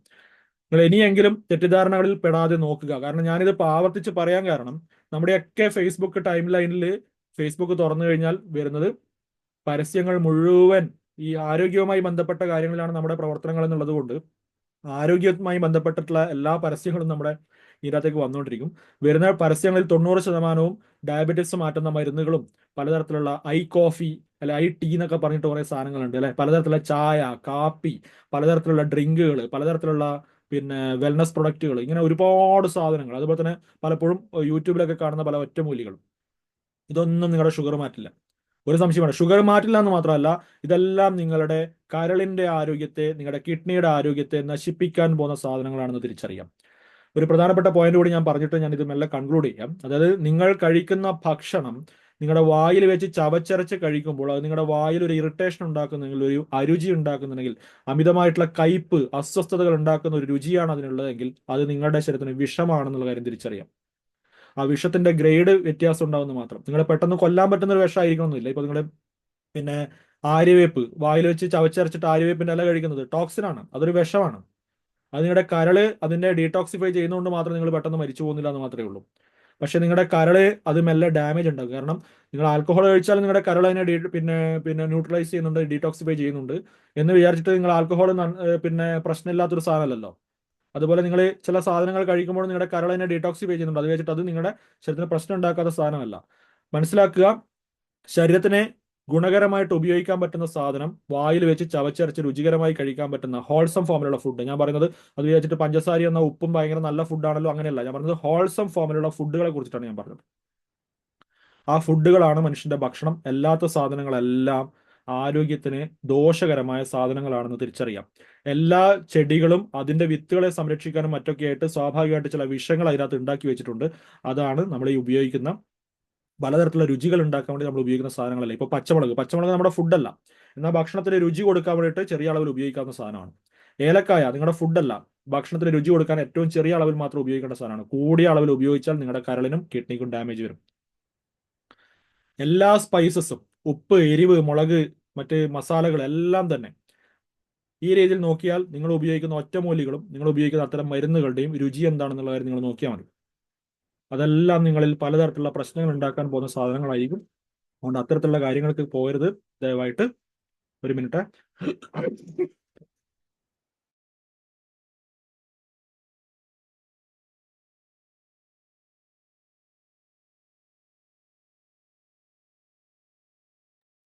ഇനി എല്ലാ കാര്യങ്ങളും ചെറിയൊരു സമയത്തിനുള്ളിൽ പറഞ്ഞു തീർക്കാൻ വേണ്ടിയിട്ട് ഭയങ്കര സ്ട്രെസ് എടുത്തിട്ടാണ് സംസാരിച്ചത്. ഓക്കെ, അപ്പൊ അതുകൊണ്ട് നിങ്ങൾക്ക് കാര്യങ്ങളൊക്കെ ഏകദേശം മനസ്സിലായിട്ടുണ്ടെന്ന് വിചാരിക്കുന്നു. ഞാൻ പറഞ്ഞിട്ടുള്ള കാര്യങ്ങൾ നിങ്ങൾ നാളെ മുതൽ പ്രാക്ടീസ് ചെയ്തു തുടങ്ങുക. എന്നിട്ട് നിങ്ങൾക്ക് ആർക്കെങ്കിലും എന്തെങ്കിലും സപ്പോർട്ട് വേണമെന്നുണ്ടെങ്കിൽ നമ്മുടെ പേഴ്സണൽ വാട്സപ്പ് മെസ്സേജുകളിൽ അയച്ചു കഴിഞ്ഞാൽ നിങ്ങൾക്ക് വേണ്ട സപ്പോർട്ടുകൾ കഴിയുന്ന രീതിയിൽ തരാം. പിന്നെ വേറൊന്നും, നമ്മുടെ ഒരു ഓൺലൈൻ പ്രോഗ്രാം നമ്മൾ ചെയ്യുന്നുണ്ട്. താല്പര്യമുള്ളവർക്ക് മാത്രം, ഞാൻ ഇതിൻ്റെ ഒരു പരസ്യമായിട്ടോ മാർക്കറ്റിംഗ് ആയിട്ടോ പറയല്ല. ഓൺലൈൻ പ്രോഗ്രാം നമ്മൾ ചെയ്യുന്നുണ്ട്. ഡയബറ്റീസ് ഉള്ളവർക്കും അല്ലെങ്കിൽ ഓവർ വെയിറ്റ് ഉള്ളവർക്കും അങ്ങനെയൊക്കെ ഉള്ളവർക്ക് ഡയറ്റ് പ്ലാനോട് കൂടിയിട്ട് പിന്നെ സംഭവം ചെയ്യാനുള്ള ഒരു സപ്പോർട്ടോട് കൂടിയുള്ള പ്രോഗ്രാം നമ്മൾ ചെയ്യുന്നുണ്ട്. താല്പര്യമുള്ളവർക്ക് അതിലേക്ക് ജോയിൻ ചെയ്യാം. അല്ലെങ്കിൽ നിങ്ങൾക്ക് സ്വന്തമായിട്ട് തന്നെ ഞാൻ ഈ പറഞ്ഞ കാര്യങ്ങൾ വെച്ചിട്ട് ചെയ്യാവുന്ന കാര്യങ്ങൾ തന്നെ ഉള്ളൂ എന്ന് നിങ്ങൾക്ക് തോന്നുകയാണെങ്കിൽ നിങ്ങൾ തന്നെ കൃത്യമായിട്ട് ഇത് പ്രാക്ടീസ് ചെയ്തിട്ട് നിങ്ങൾ റിസൾട്ട് ഉണ്ടാക്കി എടുക്കുക. എന്നിട്ട് പറ്റുമെങ്കിൽ നമ്മുടെ ഫീഡ്ബാക്ക് അറിയിക്കുക. നിങ്ങൾ ചെയ്തിട്ട് ഞാൻ പറയുന്നത്, നാളെ നിങ്ങളുടെ ഷുഗർ ടെസ്റ്റ് ചെയ്യുക, ഫാസ്റ്റിംഗ് ഷുഗർ. എന്നിട്ട് നാളെ മുതൽ ഞാൻ ഈ പറഞ്ഞ കാര്യങ്ങൾ നിങ്ങൾ പ്രാക്ടീസ് ചെയ്യാൻ തുടങ്ങാം. ഓക്കെ, എന്നിട്ട് നിങ്ങൾ ഒരു 2 ദിവസം 3 ദിവസം കൂടുമ്പോൾ നിങ്ങളുടെ ഷുഗർ ടെസ്റ്റ് ചെയ്തുകൊണ്ടിരിക്കുക. എന്നിട്ട് നിങ്ങളുടെ ഷുഗർ കൺട്രോൾ ആവുന്നതിനനുസരിച്ചിട്ട് ഞാൻ ഈ പറഞ്ഞ നിങ്ങൾ കഴിക്കുന്ന മരുന്നുകളുടെ ഡോസ് മെല്ലെ മെല്ലെ കുറച്ചിട്ട് മരുന്നുകൾ നിർത്താൻ നോക്കണം, മെല്ലെ ഗ്രാജുവലി. നിങ്ങൾക്ക് മരുന്നുകൾ ഇല്ലാതെ തന്നെ ഡയബറ്റിസ് റിവേഴ്സ് ചെയ്യാൻ സാധ്യമാണ്. മോഡേൺ മെഡിസിന്റെ ഏറ്റവും പുതിയ പഠനങ്ങളാണ് ഡയബറ്റിസ് റിവേഴ്സിബിൾ ആണ്. ഡയബറ്റിസ് നമുക്ക് ശമിപ്പിക്കാൻ കഴിയുന്ന സാധനമാണ്. ടൈപ്പ് 2 ഡയബറ്റിസ് ജീവിതശൈലി കൊണ്ടും ഭക്ഷണ രീതി കൊണ്ടും നമുക്ക് പൂർണ്ണമായിട്ടും ശമിപ്പിക്കാൻ കഴിയുന്ന, റിവേഴ്സ് ചെയ്യാൻ പറ്റുന്ന ഒരു രോഗമാണ് ടൈപ്പ് 2 ഡയബറ്റിസ്. അതിന് മരുന്നുകൾ ഉപയോഗിക്കാതിരിക്കുന്നതാണ് ഏറ്റവും ശരിയായ രീതി. പക്ഷേ നിങ്ങൾ ജീവിത രീതിയും ഭക്ഷണ രീതിയൊക്കെ ക്രമീകരിച്ചിട്ടും നിങ്ങൾക്ക് ഒട്ടും പൂർണ്ണമായ കൺട്രോളിലേക്ക് വരുന്നില്ല എങ്കിൽ മാത്രം നമുക്ക് മരുന്നുകളെ കുറിച്ചിട്ട് ആലോചിക്കേണ്ടതാണ്. ഓക്കെ, അങ്ങനെയാണ് ഈ സംഭവങ്ങൾ ചെയ്യേണ്ടത്. അപ്പോൾ കൃത്യമായിട്ട് ശ്രദ്ധിക്കുക, ഞാൻ പറഞ്ഞ ഭക്ഷണരീതി പാലിക്കുക, നന്നായിട്ട് എക്സസൈസ് ചെയ്യുക, കൃത്യമായിട്ട് ഉറങ്ങുക, സ്ട്രെസ് മാനേജ് ചെയ്യുക, വെള്ളം കൃത്യമായിട്ട് കുടിക്കുക, പിന്നെ വെയിൽ കൊള്ളുക. വെയിൽ കൊള്ളുന്നതിന്റെ ഒരു ചോദ്യം ഇപ്പോൾ കമന്റ് ബോക്സിൽ വന്നിട്ടുണ്ട്. ഞാൻ അതിന്റെ മറുപടി കൂടി പറഞ്ഞിട്ട് ഞാൻ മൈൻഡപ്പ് ചെയ്യാം.